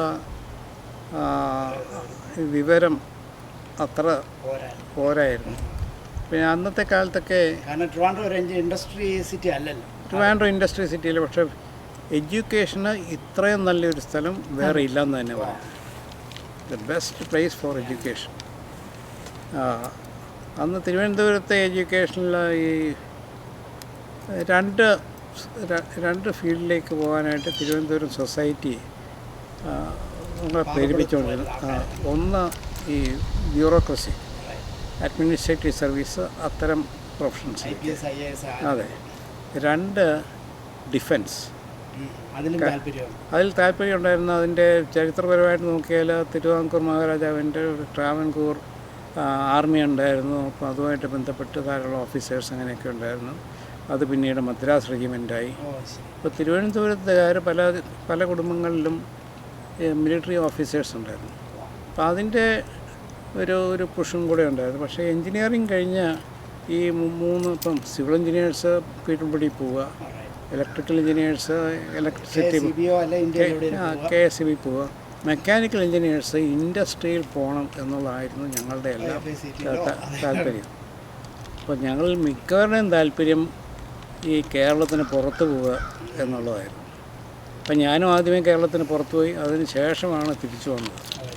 അപ്പോൾ കേരളത്തിന് പുറത്ത് പോയി പുറത്തെ സ്ഥിതികളും അവിടെ ഓരോന്നിനും എന്തൊക്കെയാണ് നടക്കുന്നതെന്നൊക്കെ ഒരു ഏകദേശം ഐഡിയ കിട്ടി. മദ്രാസിൽ ജോലി ചെയ്യുന്ന സമയത്ത് ഒരു സംഭവം ഉണ്ടായി. അപ്പോൾ അതിലേക്ക് ഇപ്പോൾ കിടക്കണോ? അടുത്ത ലെവലിൽ. Thank you so much sir.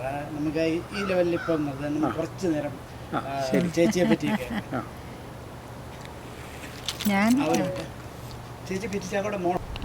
എൻ്റെ പേര് സെലീൻ ജോയ്സ് എന്നാണ്. നേരത്തെ കല്യാണത്തിന് മുമ്പ് എൻ്റെ പേര് സെലീൻ ചാക്കോ എന്നായിരുന്നു. അപ്പോൾ സ്കൂളിലും കോളേജിലുമൊക്കെ സെലീൻ ചാക്കോ എന്നാണ് എല്ലാവരും എന്നെ അറിയപ്പെട്ടിരുന്നത്. അപ്പം എൻ്റെ വീട്ടിലേക്ക് എല്ലാം പറയണോ? ഓക്കെ. ഞാൻ ജനിച്ചത് എൻ്റെ അമ്മ വീട് ഒറ്റപ്ലാക്കിൽ നിന്നാണ് വീട്ടുപേര്. അമ്മയുടെ വീട് ചെറക്കടവ് എന്ന് പറഞ്ഞ സ്ഥലമാണ്. അവിടെയാണ് ഞാൻ ജനിച്ചത്. കാഞ്ഞിരപ്പള്ളി താലൂക്കിലാണ്, കാഞ്ഞിരപ്പള്ളിയുടെ അടുത്ത്. അവിടെ ജനിച്ചു. അത് കഴിഞ്ഞിട്ട് എൻ്റെ ഫാദറാണ് പി.ടി. ചാക്കോ. അദ്ദേഹം ഒരു നല്ല ക്രിമിനൽ ലോയറായിരുന്നു. ക്രിമിനൽ ആണ് കൂടുതലും പ്രാക്ടീസ് ചെയ്തിരുന്നത്. അപ്പം എൻ്റെ ജനനസമയത്ത് അദ്ദേഹം പ്രാക്ടീസ് ചെയ്യുന്നുണ്ടായിരുന്നു, പോളിറ്റിക്സിലും ഉണ്ടായിരുന്നു. അതായത് 1948 ഞാനുണ്ടായത്. അപ്പം അന്നേരമൊക്കെ എൻ്റെ ഫാദർ പ്രാക്ടീസ് ചെയ്യുന്നുണ്ട് ലോയറായിട്ട്. അത് കഴിഞ്ഞിട്ട് ഞാൻ വളർന്നു വന്നതൊക്കെ കോട്ടയത്താണ് കൂടുതലും.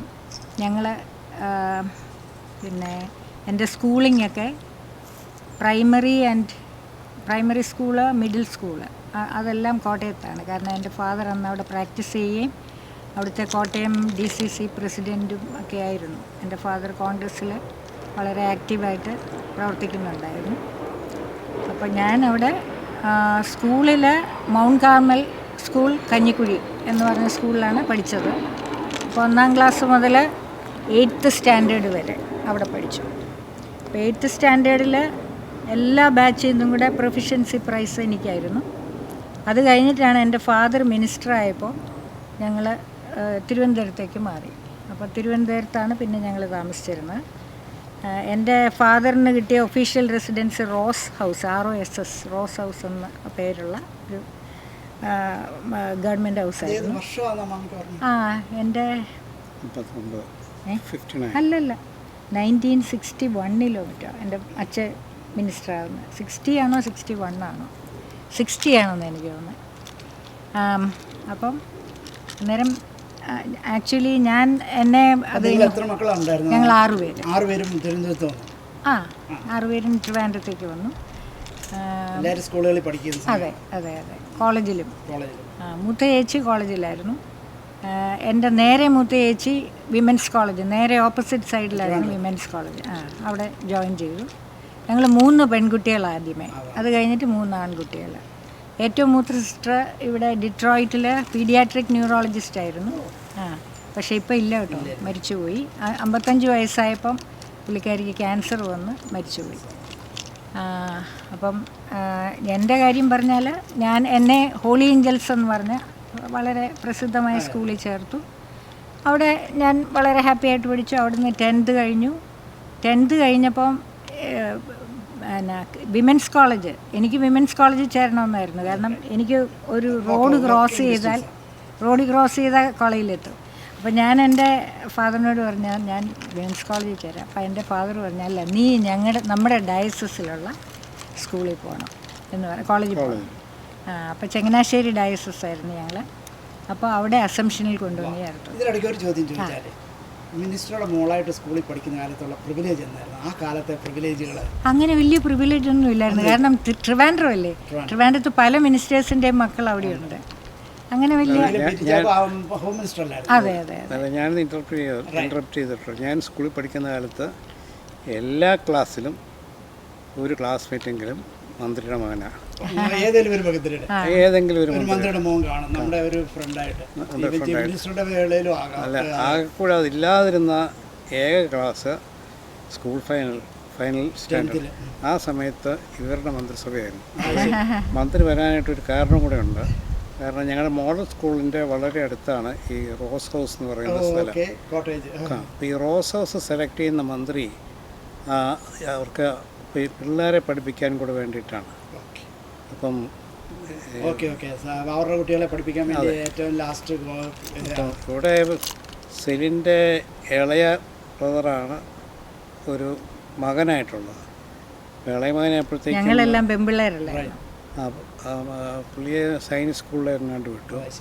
ബാക്കിയെല്ലാം പെൺപിള്ളേർ. അപ്പം മോഡൽ സ്കൂളിൽ വന്ന് പഠിക്കാനായിട്ട് ആരും ഇല്ലാതെ പോയി.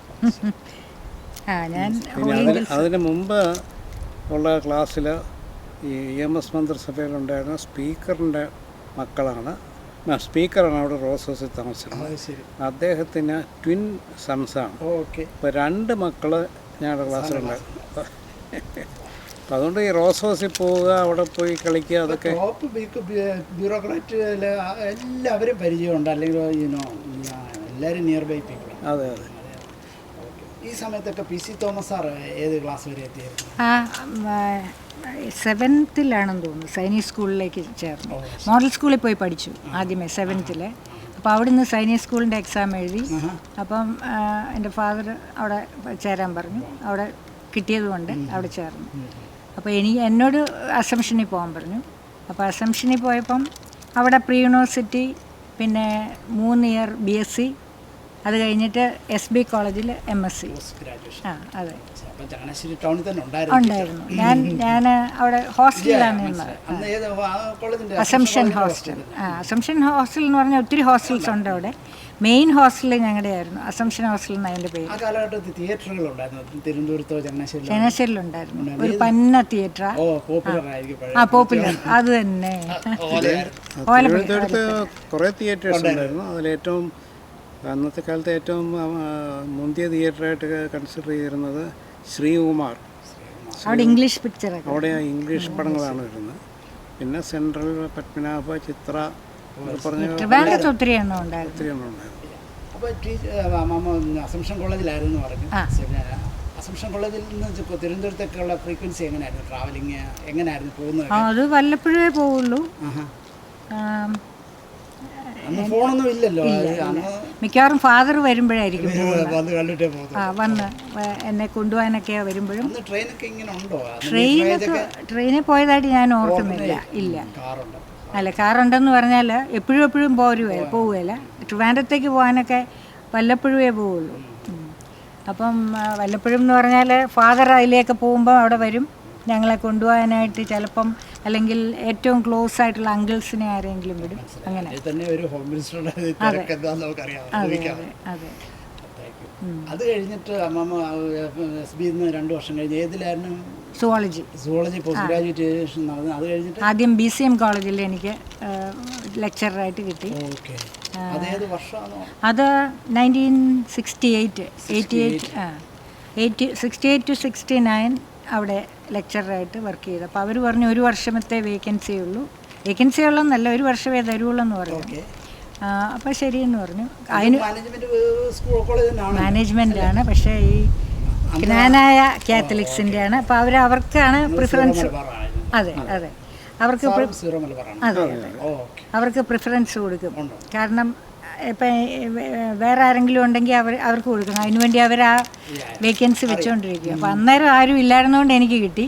എനിക്ക് തൃശ്ശൂരൊക്കെ കിട്ടിയതാണ്. അപ്പം ഞാൻ അവിടെ ഒന്നും പോകാതെ എൻ്റെ അമ്മ പറഞ്ഞു ഏറ്റവും അടുത്തുള്ള കോളേജ് ഇതല്ലേ, അവിടെ പോയാൽ മതി എന്ന് പറഞ്ഞു. അപ്പോൾ അവിടെ പോയി. അവിടെ 1 വർഷം കഴിഞ്ഞപ്പോൾ പിന്നെ ഇൻ്റർവ്യൂ ഒക്കെ ഉണ്ട്. വൈവ എന്ന് പറഞ്ഞാൽ വൈവ ഉണ്ടായിരുന്നു. അത് കഴിഞ്ഞിട്ട് വലിയ ഇലാബറേറ്റ് ഒന്നുമില്ല. ഒന്നാമത് സിസ്റ്റർ ഞങ്ങളെയൊക്കെ കണ്ടിട്ടൊക്കെ ഉണ്ട്. എൻ്റെ ചേച്ചി അതെ എൻ്റെ അന്നൊക്കെ എൻ്റെ ഫാദർ ഉണ്ടല്ലോ, എൻ്റെ ചേച്ചി അവിടെ പഠിച്ചതുമാണ്. അല്ല, അന്ന് എൻ്റെ ഫാദർ ഇല്ല കേട്ടോ. ഫാദർ മരിച്ചു കഴിഞ്ഞാൽ ഞാൻ MSc ഒക്കെ പാസ്സായത്. എല്ലാവരും പഠിക്കുമായിരുന്നു. മൂത്ത ചേച്ചിക്ക് ജർമ്മനി പോയി പഠിക്കണമെന്ന് പറഞ്ഞ് മെഡിസിന് ജർമ്മനിയിൽ പോയി പഠിച്ചു. ചേച്ചി ജർമ്മനിയിലായിരിക്കുമ്പോഴാണ് എൻ്റെ ഫാദർ മരിക്കുന്നത്. അപ്പോൾ ചേച്ചിക്ക് ഒരു വലിയ എക്സാം നടക്കുന്ന സമയമാണ്. അപ്പോൾ ചേച്ചിക്ക് വരാൻ പറ്റിയില്ല. 1 വർഷം കഴിഞ്ഞാണ് വന്നത്. അത് ചേച്ചിക്ക് ഭയങ്കര ഒരു വിഷമമായിരുന്നു. അതെ അതെ. എൻ്റെ ഫാദർ മരിക്കുന്നത് 64-ലാണ്. അപ്പം ഞാൻ അവിടെ സെക്കൻഡ് ഇയർ BSc പഠിക്കുന്നത്. അന്ന് എനിക്ക് 16 വയസ്സേ ഉള്ളൂ. ആരും സെക്കൻഡ് ഇയർ BScക്ക് 16 വയസ്സ് കയറുകയില്ല. എന്നെ കൊണ്ട് 4 വയസ്സിൽ 1-ാം ക്ലാസ്സിൽ ചേർത്ത്. കാരണം അതുപോലെ 5-ാം ക്ലാസ് പഠിച്ചിട്ടില്ല. അങ്ങനെയൊക്കെയുള്ള ഇതിൽ മൗണ്ട് കാർമലിലും അങ്ങനെയൊക്കെ ആയിരുന്നു. മൗണ്ട് കാർമലിലൊക്കെ ഞാൻ പറഞ്ഞില്ലേ, ഞാൻ നല്ലൊരു സ്റ്റുഡൻ്റ് ആയിരുന്നു. അത് കഴിഞ്ഞപ്പം പിന്നെ MScക്ക് ആയിരുന്നു. രണ്ടാമത്തെ ചേച്ചി അന്ന് BCM പഠിച്ചിട്ട് കൊല്ലത്ത് MScക്ക് ചേർന്നു, ഫിസിക്സ് MSc. അത് ഫാത്തിമ കോളേജിൽ. അത് കഴിഞ്ഞപ്പോൾ അച്ഛയുള്ളപ്പോൾ തന്നെയാണ് അവിടെ ജോയിൻ ചെയ്തത്. അത് കഴിഞ്ഞ് അത് കംപ്ലീറ്റ് ചെയ്ത് കഴിഞ്ഞ ഉടനെ ചേച്ചിയുടെ പ്രപ്പോസലുമായിട്ട് വന്നു ഓരോരുത്തർ ഇങ്ങനെ. അപ്പോൾ അതിലൊരു കല്യാണം നടന്നു. അപ്പോഴേക്കും എൻ്റെ ഫാദർ മരിച്ചു കഴിഞ്ഞിട്ടാണ്.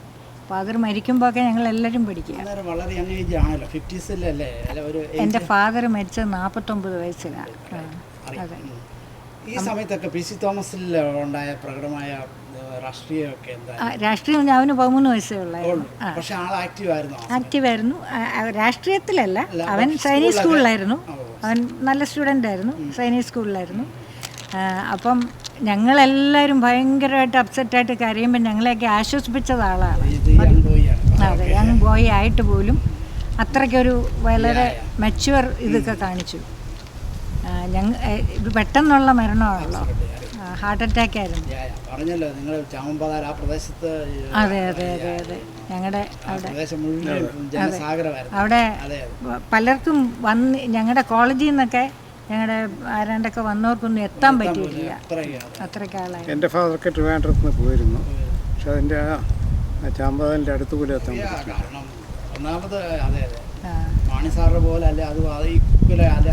മാണിസാറിനെ അല്ല, അത് തന്നെയല്ല. ഈ GMSൻ്റെ മന്ത്രിസഭ കഴിഞ്ഞിട്ട് പ്രതിപക്ഷ നേതാവാണല്ലോ സാധാരണ മുഖ്യമന്ത്രിയാണ്ട്. അപ്പം അത് വേണ്ടാന്ന് വെച്ചിട്ട് ബാക്കിയുള്ളവരുടെ സപ്പോർട്ട് കിട്ടാൻ വേണ്ടി പട്ടംതാണുപിള്ളയുടെ പിന്നെ പാർട്ടിയെയും അതുപോലെ R ശങ്കർ, അപ്പോൾ ഈഴവ, അവരെയും കൂടെ ഒന്നിക്കാനായിട്ട് അവർക്കെല്ലാം കൂടുതൽ സ്ഥാനം കൊടുത്തു. അതൊക്കെ കാര്യങ്ങളൊക്കെ വീട്ടിൽ അറിയുമായിരുന്നു ആ സമയത്ത് കുറച്ചൊക്കെ? എനിക്കറിയായിരുന്നു. കാരണം അന്നേരം എനിക്കൊരു ഞാൻ പറഞ്ഞില്ലേ 16 വയസ്സിലാണ് ഫാദർ മരിക്കുന്നത്. അപ്പോൾ എനിക്കറിയായിരുന്നു അതൊക്കെ. പോളിറ്റിക്സ് ഒക്കെ ഞങ്ങളെല്ലാവരും ഫോളോ ചെയ്യുമായിരുന്നു. അപ്പോൾ അത്രയ്ക്കൊക്കെ അത് കഴിഞ്ഞ് BCM ഒരു വർഷം പഠിപ്പിച്ചോളൂ. അത് കഴിഞ്ഞിട്ട് തൃശ്ശൂരാണ് പഠിപ്പിച്ചത്, വിമല കോളേജ് തൃശ്ശൂർ.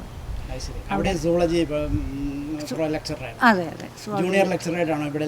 ജൂനിയർ ലെക്ചറായിട്ട് ആദ്യം തരുന്നത്. BCM അങ്ങനെയായിരുന്നു. അന്ന് UGC സ്കെയിലൊന്നും ഇല്ല, വളരെ അത് മാനേജ്മെന്റ് കൂടുതൽ പൈസ ഒക്കെ തരുന്നത്. എന്നാലും ഒരു 4 figure സാലറിയാ. വലിയ കുഴപ്പമില്ല. ബാങ്കിലും കോളേജിലും ഒക്കെ ഉള്ള ഒരു വലിയ കുഴപ്പമില്ലായിരുന്നു. ഇതൊരു എനിവേ എനിക്ക് എൻ്റെ കാര്യം പറയുകയാണെങ്കിൽ എനിക്ക് കൊച്ചിലെ മേലെ പഠിപ്പിക്കാൻ ഭയങ്കര ഇഷ്ടമാണ്. അപ്പോൾ എന്നോട് എൻ്റെ ഫാദർ മെഡിസിന് പോകുന്നു അങ്ങനെയൊക്കെ ചോദിച്ചിട്ടുണ്ട്. കാരണം ചേച്ചി തന്നെ ഈ ജർമ്മനിക്ക് പോയി കഴിഞ്ഞപ്പം ചേച്ചിയുടെ ഫാദറിന് ഭയങ്കര വിഷമമായി പോയി. അവളെ തന്നെ ഫാദർ ചോദിച്ചു, ഇവിടെ എവിടെയെങ്കിലും പഠിച്ചാൽ പോരെ, നിനക്ക് പറ്റുമല്ലോ, എനിക്ക് അവിടെ പഠിക്കണമെന്നും പറഞ്ഞു പോയി. അപ്പം അതെ അതെ, ഈ ഫാദറാണല്ലോ പറഞ്ഞത് നീ കോട്ടയത്ത് തിരുവനന്തപുരത്ത് പഠിക്കണ്ട, നീ ചങ്ങനാശ്ശേരി അതെ അതെ, അതിവിടെ പഠിക്കാതിരുന്നെങ്കിൽ എന്തെങ്കിലും വ്യത്യാസം വരുമായിരുന്നോ? എന്തായാലും തോന്നുന്നത് അങ്ങനെ വ്യത്യാസം വരികയില്ല. കാരണം ഹോസ്റ്റലിൽ നിന്ന് പഠിക്കുമ്പം ഒരുപാട് പേരുമായിട്ടുള്ള മിംഗ്ലിങ് ഫിഗർ ആകുമായിരുന്നോ തിരുവനന്തപുരത്തായിരുന്നെങ്കിൽ? അങ്ങനെയൊന്നും എനിക്ക് തോന്നുന്നില്ല. ഇല്ല, എവിടെ ചെന്നാലും ഫാദറിനെ എല്ലാവർക്കും അറിയാം. പക്ഷെ ഞാൻ ആരോടും പറയാറില്ല ഞാൻ ഇന്നയാളുടെ മകളാണ്, അങ്ങനെ പറയുമല്ലോ നമ്മൾ. പക്ഷെ എല്ലാവർക്കും അറിയാമായിരുന്നു. പക്ഷെ ഞാൻ എന്നെപ്പറ്റിയും അവിടെ നല്ല അഭിപ്രായമായിരുന്നു. ഞാനൊരു നല്ല വൺ ഓഫ് ദ ബെസ്റ്റ് മ്യൂസിക്കിന് ഒരു 2 ലൈൻ ആ മ്യൂസിക്കിൻ്റെ ഒരു ഇതിനു വേണ്ടി മാത്രം, ഒരു വിധത്തിന് വേണ്ടി നമുക്ക് മുന്നോട്ട് അവസരമുണ്ട്. ഒരു 2 ലൈനാണ് ഇപ്പോഴോ? അതെ അതെ, ഇതിൻ്റെ ഇടയ്ക്ക് ഇത് ഇവിടെ ഒന്ന് നോക്കി. അയ്യോ, ആരാ ചാക്കോ സാറാണോ പാട്ടിൽ? അല്ല, അമ്മ. ഓക്കെ, ഇപ്പം ഉടനെ നോ പ്രോബ്ലം. ഓക്കെ, പിന്നീട് ഓക്കെ. അപ്പം കോളേജിലെ പഠിപ്പിക്കുകയാണ് അവിടെ കോട്ടയത്ത് തന്നെ താമസം? അല്ല, കോട്ടയമല്ല, ഞങ്ങൾ തൃശ്ശൂരാണ്. ഞാൻ ഹോസ്റ്റലിലായിരുന്നു വിമല കോളേജിനെ പറ്റി പറഞ്ഞാൽ ചങ്ങനാശ്ശേരി അസംഷനും ഉണ്ട്, കോട്ടയത്ത് BCM പഠിച്ചു, തൃശ്ശൂർ വന്നപ്പോൾ ആ കോളേജിനെ ഒന്ന് കമ്പയർ ചെയ്താൽ എന്താണ്? അവിടെ നല്ലൊരു കോളേജായിരുന്നു. വളരെ നല്ല കോളേജ്. സ്റ്റുഡൻസൊക്കെ വളരെ ആക്റ്റീവായിരുന്നു. പിന്നെ ഞങ്ങൾക്ക് ഈ സുവോളജിക്ക് കിട്ടുന്ന സ്റ്റുഡൻസ് നല്ലതാണ്. BSc എന്നെ ആദ്യമേ BSc 3rd ഇയറിനും BSc 1st year അങ്ങനെയുള്ള ക്ലാസ്സിലല്ല വിട്ടത്. വിമല കോളേജ് പ്രീ ഡിഗ്രി ഇല്ലായിരുന്നു. അപ്പം BScക്കാണ് പഠിപ്പിച്ചത് ആദ്യമേ പോയി. അപ്പം പിള്ളേരൊക്കെ നല്ല പിള്ളേരാണ്. എൻ്റെ പിള്ളേർ പല ഡോക്ടേഴ്സ് ഉണ്ട് ഇവിടെ. ഉണ്ട്. അപ്പം ചെറുപ്പം മുതലേ എനിക്ക് പഠിപ്പിക്കും. BSc അല്ലാതെ പ്രീ ഡിഗ്രി കഴിഞ്ഞ് പോയവരും ഉണ്ട്. അതെ, ആദ്യമേ വിമലെ പഠിപ്പിച്ചവർ പലരും ഉണ്ട്. അത് കഴിഞ്ഞിട്ട് എനിക്കൊരു റിക്വസ്റ്റ് ട്രാൻസ്ഫർ ആയിട്ട് സെൻറ്റ് മേരീസ് കോളേജ്, അവിടെ പ്രീ ഡിഗ്രി ഉണ്ട്. അത് വിമലയുടെ തന്നെ ഒരു ബ്രാഞ്ചാണ് തൃശ്ശൂർ. അതെ അതെ, അത് ടൗണിലാണ്. അപ്പം ജോയ്സ് അത് 1972 ഞങ്ങളുടെ കല്യാണം കഴിഞ്ഞു. ഞാൻ 68 അവിടെ പിന്നെ BCM ചേർന്നു. 69 മുതൽ വിമല കോളേജിലായിരുന്നു. അത് കഴിഞ്ഞിട്ട് ഞാൻ പറഞ്ഞു എനിക്കൊരു ട്രാൻസ്ഫർ സെൻറ്റ് മേരീസിലേക്ക് തരണം. കാരണം എൻ്റെ 72 ഇല്ല, പരിചയമില്ല. ഞങ്ങൾ ആദ്യമായിട്ട് കാണുന്നത് എന്നെ കാണാൻ വന്നപ്പോഴാണ്. ഇല്ല, പരിചയമില്ല. ഇല്ല, തൃശ്ശൂർ ജോയ്സ് ഉണ്ടായിരുന്നില്ല. അതെ, എനിക്ക് ജോലി ഉണ്ടായിരുന്നുകൊണ്ട് തൃശ്ശൂർ താമസിച്ചു. അത് കഴിഞ്ഞിട്ട് പിന്നെ സെൻറ്റ് മേരീസിലേക്ക് മാറി. പിന്നെ പിള്ളേരൊക്കെ ഉണ്ടായി കഴിഞ്ഞപ്പോഴേക്കും ഞങ്ങൾ അവിടെ വീട് വെച്ചു. അത് പറയാം. അതായത് ഞാൻ കോളേജിൽ ഞങ്ങളുടെ അസംഷനിൽ പാടുമായിരുന്നു. ഞാനൊരു one of the best musicians ആയിരുന്നു. ഞങ്ങളുടെ കോളേജിലെ കുറച്ച് പേരെടുക്കാണ് ബെസ്റ്റ് സിംഗർ എന്നുള്ള ഇതിനകത്ത് വരുമായിരുന്നു. അത് കഴിഞ്ഞപ്പോൾ പിന്നെ എൻ്റെ പാട്ട് വിമല കോളേജിലുമൊക്കെ ഞാൻ പാടുമായിരുന്നു. അപ്പോൾ കോളേജിലെ ലെക്ചറേഴ്സൊന്നും അങ്ങനെ പാടുകയില്ല. അപ്പോൾ എന്നോട് പാടാൻ പറയും, ഞാൻ പാടും. അതുപോലെ മടിയില്ല. പ്രയർ സോങ്സ് ഒക്കെ ഞാൻ തന്നെ എഴുതുകയൊക്കെ ചെയ്യുമായിരുന്നു. അത് അവർ സിസ്റ്റേഴ്സ് പറയും ഒരു പ്രയർ സോങ് വേണമല്ലോ സെലിൻ എന്ന് പറയുമ്പോൾ ഞാൻ തന്നെ ഇരുന്ന് എഴുതും. അങ്ങനെ കുറച്ച് പാട്ടുകളൊക്കെ അങ്ങനെ ഉണ്ടാക്കി. അപ്പോഴാണ് എൻ്റെ പാട്ട് കേട്ടുകൊണ്ട് ഓൾ ഇന്ത്യ റേഡിയോയിലെ ഒരു പ്രോഗ്രാം മാനേജർ കുറച്ച് നാൾ തൃശ്ശൂർ ഞങ്ങൾ ഒരു വാടക വീട്ടിൽ താമസിച്ചിരുന്നു. പുള്ളി അവിടെ വെച്ച്, അവിടെ ഒരു ക്ലബ്ബുണ്ട്, അവിടെ വെച്ച് എൻ്റെ പാട്ട് കേട്ടിട്ട് പുള്ളി എൻ്റെ ബ്രദറിൻലോയോട് പറഞ്ഞു, ജോയ്സിൻ്റെ ബ്രദറിനോട് പറഞ്ഞു, സെലിനോട് പറയണം അവിടെ വന്ന് ഓഡിഷൻ എടുക്കാൻ.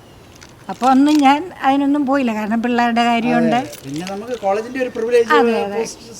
അതെ അത് കഴിഞ്ഞ് കുറേ നാൾ കഴിഞ്ഞപ്പം ഞാൻ ഓഡിഷൻ എടുക്കാൻ, പുള്ളി പറഞ്ഞതല്ലേ എന്ന് വിചാരിച്ച്, പുള്ളി അവിടുത്തെ വലിയ ആളാണ്, പറഞ്ഞതല്ലേ അത് നമ്മൾ അങ്ങനെ ചെയ്യുന്നത് മോശമല്ലേ. അപ്പം എൻ്റെ പിള്ളേരൊക്കെ കുറച്ച് വലുതായി, അങ്ങനെ ആയപ്പോഴേക്കും ഞാൻ ഓർത്തു എന്നാൽ പോയി ഓഡിഷൻ എടുക്കാം. ദാറ്റ് ഇസ് 79 പോയി ഓഡിഷൻ എടുത്തു. അപ്പോൾ അവർ എൻ്റെ പാട്ട് കേട്ടിട്ട് എന്നെ ഓക്കെ ആയി. പിന്നെ അവർ ജാനകി പിന്നെ ലതാ മങ്കേഷ്കർ. അതെ, ചിത്രയൊന്നും ഒന്നും വന്നിട്ടില്ല. റേഡിയോ ഉണ്ട്, ടേപ്പ് റെക്കോർഡർ ഉണ്ടായിരുന്നു അന്നൊക്കെ. ടേപ്പ് റെക്കോർഡർ ഉണ്ട്. ജോയ്സ് അതുപോലെ ഇടയ്ക്ക് അമേരിക്കയിൽ വന്നപ്പോൾ ഒരു ടേപ്പ് റെക്കോർഡർ എനിക്ക് കൊണ്ടുവന്ന് തന്നു. അങ്ങനെ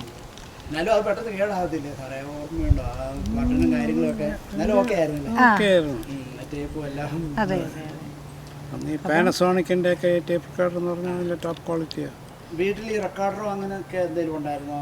റെക്കോർഡ് ചെയ്യാനായിട്ട് പാട്ട് കേൾക്കാനും ഒക്കെ ഈ പറഞ്ഞ പോലെ ടേപ്പ് റെക്കോർഡർ ഉണ്ടായിരുന്നു. പഴയ ഒരു വലിയത് സ്പൂൾ ടേപ്പ് ആയിരുന്നു നമ്മുടെ. നമുക്ക് സ്പൂൾ ടേപ്പ് ഇല്ലായിരുന്നു, മറ്റേ കാസറ്റ് അന്നൊക്കെ കാസറ്റ് ഉള്ള.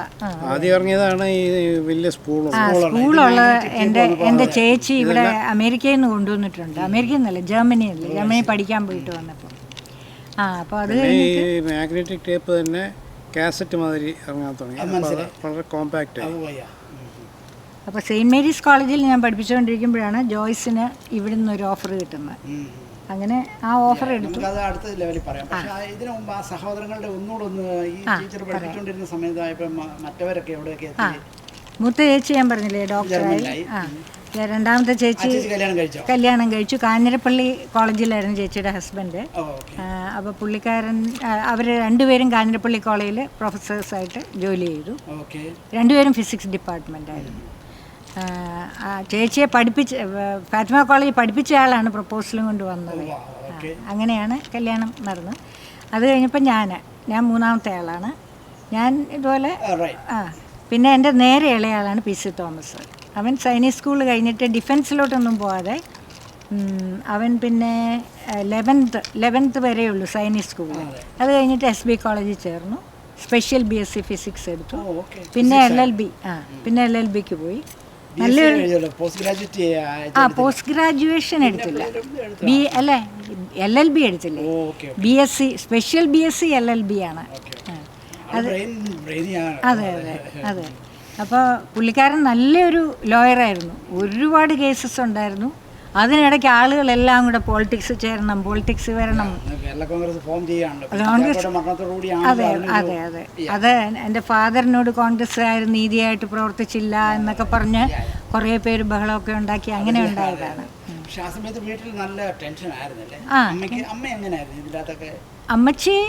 അമ്മച്ചിക്ക് ഒരു ഇങ്ങനെ ഒത്തിരി റെസ്പോൺസിബിലിറ്റി. ഫാദർ ഉള്ളപ്പം എല്ലാ കാര്യങ്ങളും അത് കഴിഞ്ഞ് പെട്ടെന്ന് ഫാദർ മരിച്ചു കഴിഞ്ഞാൽ അമ്മച്ചിക്ക് എല്ലാ റെസ്പോൺസിബിലിറ്റിയും വന്നു. അമ്മച്ചി വളരെ ക്വയറ്റായിട്ടുള്ള ആളാണ്, പക്ഷേ ഷി വാസ് വെരി ഏബിൾ. എല്ലാ കാര്യങ്ങളും ഇപ്പം ഞങ്ങൾക്ക് അവിടെ റബ്ബറും അങ്ങനത്തെ കാര്യങ്ങളെല്ലാം അമ്മച്ചിയാണ് എല്ലാം പിന്നെ നോക്കിയിരുന്നത്. എല്ലാം വളരെ നന്നായിട്ട് നോക്കിയെന്നുള്ള, ഞങ്ങളെ എല്ലാവരെയും പഠിപ്പിച്ചെല്ലാം ഒക്കെ ശരിയായി. ഒരു കാര്യം ചോദിച്ചാൽ PT ചാക്കോ സാറിൻ്റെ സിബ്ലിങ്സോ അല്ലെങ്കിൽ അവരുടെ പേരൻസിനെ പറ്റി പറഞ്ഞാൽ അവരൊക്കെ എന്തോ? എൻ്റെ ഗ്രാൻഡ് ഫാദർ നെടുങ്കുന്നം പുതിയാവറമ്പിൽ ഫാമിലിയിൽ. അതെ. പക്ഷേ ഗ്രാൻഡ് മദറിൻ്റെ വീട്ടിലെല്ലാം പെണ്ണുങ്ങളാണ്. അതെ, ദത്ത്. അപ്പം അത് ചെർക്കടവെന്ന് പറയും, വാഴൂരിനടുത്ത് തന്നെ. ഇപ്പം അവരുടെ സ്ഥലത്താണ് ഞങ്ങളൊക്കെ താമസിക്കുന്ന പോലെ. അവർക്കൊക്കെ ഒരുപാട് സ്ഥലങ്ങളുള്ളവരായിരുന്നു. അതായത് ഗ്രാൻഡ് മദറിൻ്റെ ഫാദറിന് ഒരുപാട് സ്ഥലങ്ങളും ഒക്കെ ഉള്ള ആളായിരുന്നു, ഒരുപാട് പൈസയൊക്കെ ഉള്ള ആളായിരുന്നു. അപ്പോൾ ഓർമ്മയുണ്ടോ അമ്മാമയ്ക്ക്? പിന്നെ എല്ലാവരെയും അറിയാം. എൻ്റെ ഫാദറിൻ്റെ നേരെ ഉള്ളത് ഒരു പെങ്ങളാണ്, മറിയക്കുട്ടി. കാഞ്ഞിരപ്പള്ളി പൊൻകുന്നം പന്തിരവേലിൽ എന്ന് പറഞ്ഞൊരു ഫാമിലിയിലാണ് കല്യാണം കഴിച്ചത്. പുള്ളിക്കാരി മരിച്ചുപോയി. പിന്നെ രണ്ടാമത്തെ ആൾ PT തോമസ്, പുള്ളി അഡ്വക്കേറ്റ് ആയിരുന്നു. ഓ ശരി. കുറച്ച് നാളെ ആയുള്ളൂ മരിച്ചിട്ട്. ഓ ശരി. കാലിക്കറ്റിലായിരുന്നു. ഓ ശരി. പിന്നെ മൂന്നാമത്തെ ആൾ പിന്നെ ആരായിരുന്നു? ഓർമ്മ പറഞ്ഞാൽ പിന്നെ പറഞ്ഞാലും PT ജോസഫ്. PT ജോസഫ് എന്ന് പറഞ്ഞാൽ അല്ല, അതിന് മുമ്പ് 2 പെണ്ണുങ്ങളുണ്ട്. പെണ്ണമ്മയുടെയൊക്കെ ഒഫീഷ്യൽ നെയിം 2 അമ്മായിമാർ, 2 പെങ്ങന്മാർ. ചങ്ങനാശ്ശേരിയിലൊന്നും ആരും കുടുംബങ്ങളില്ല. ചങ്ങനാശ്ശേരിയിലാരും ഇല്ല. എല്ലാം കാഞ്ഞിരപ്പള്ളി അങ്ങോട്ടാണ്. അതെ. നെടുങ്കുന്നത്തൊരാളുണ്ട്. പിന്നെ എടമറുക എന്ന് പറഞ്ഞൊരു സ്ഥലത്ത് ഒരമ്മായിയെ കെട്ടിച്ചിട്ടുണ്ട്. പിന്നെ ബ്രദേഴ്സ് എല്ലാവരും ഞങ്ങളുടെ ആ നാട്ടിൽ തന്നെ. ഏറ്റവും ഇളയ ബ്രദർ മജിസ്ട്രേറ്റ് ആയിട്ട് റിട്ടയർ ചെയ്തയാളാണ്. പുള്ളിയും വക്കീലായിരുന്നു. അപ്പം എൻ്റെ ഫാദർ എപ്പോഴും വക്കീലായിട്ട് പ്രാക്ടീസ് ചെയ്യാൻ പറയും. ഒത്തിരി കേസും. അതെ. ഉണ്ട്.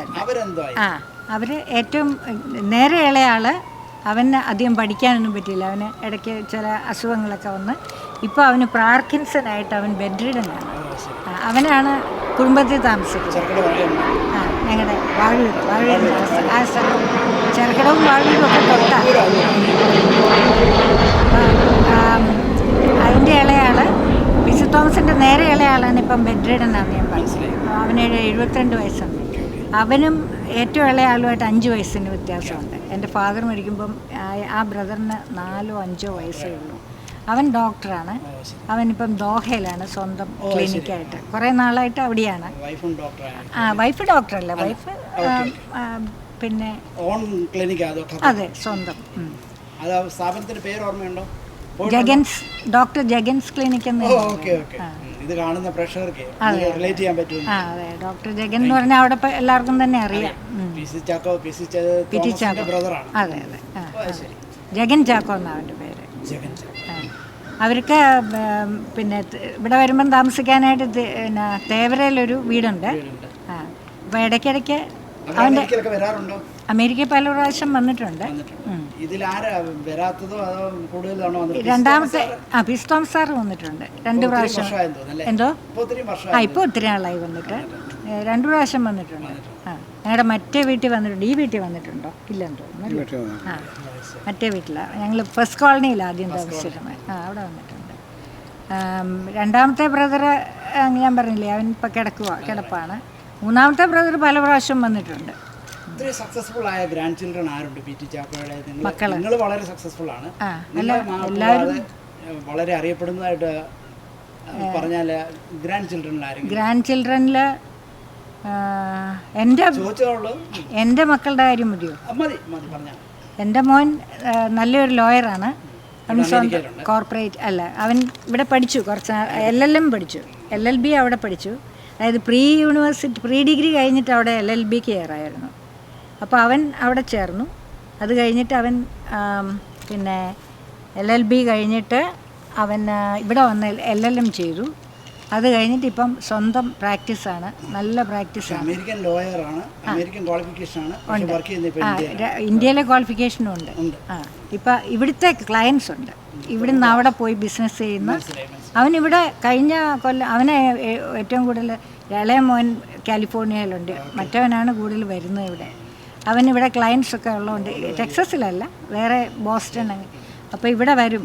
കഴിഞ്ഞ 2024 3 പ്രാവശ്യം 4 പ്രാവശ്യമായിട്ട് വന്നിട്ടുണ്ട്. ചുരുക്കത്തിൽ പറഞ്ഞ കാലിഫോർണിയയിലെ മോൻ എന്തുവരെ പഠിച്ചു? അവൻ engineering, electrical, electronics and computer engineering. അത് ഓസ്റ്റിനിലാണ് പഠിച്ചത്. അവനും അവൻ്റെ വൈഫ് ഇസ് ആൻ ആർക്കിടെക്റ്റ്. അവർക്ക് പിള്ളേരില്ല. മൂത്ത മോന് ഒരു ട്വിൻസ് ഉണ്ട്. അങ്ങനെ നമുക്ക് അടുത്തൊരു ലെവലിലേക്ക് അങ്ങനെയാണ്. അതെ.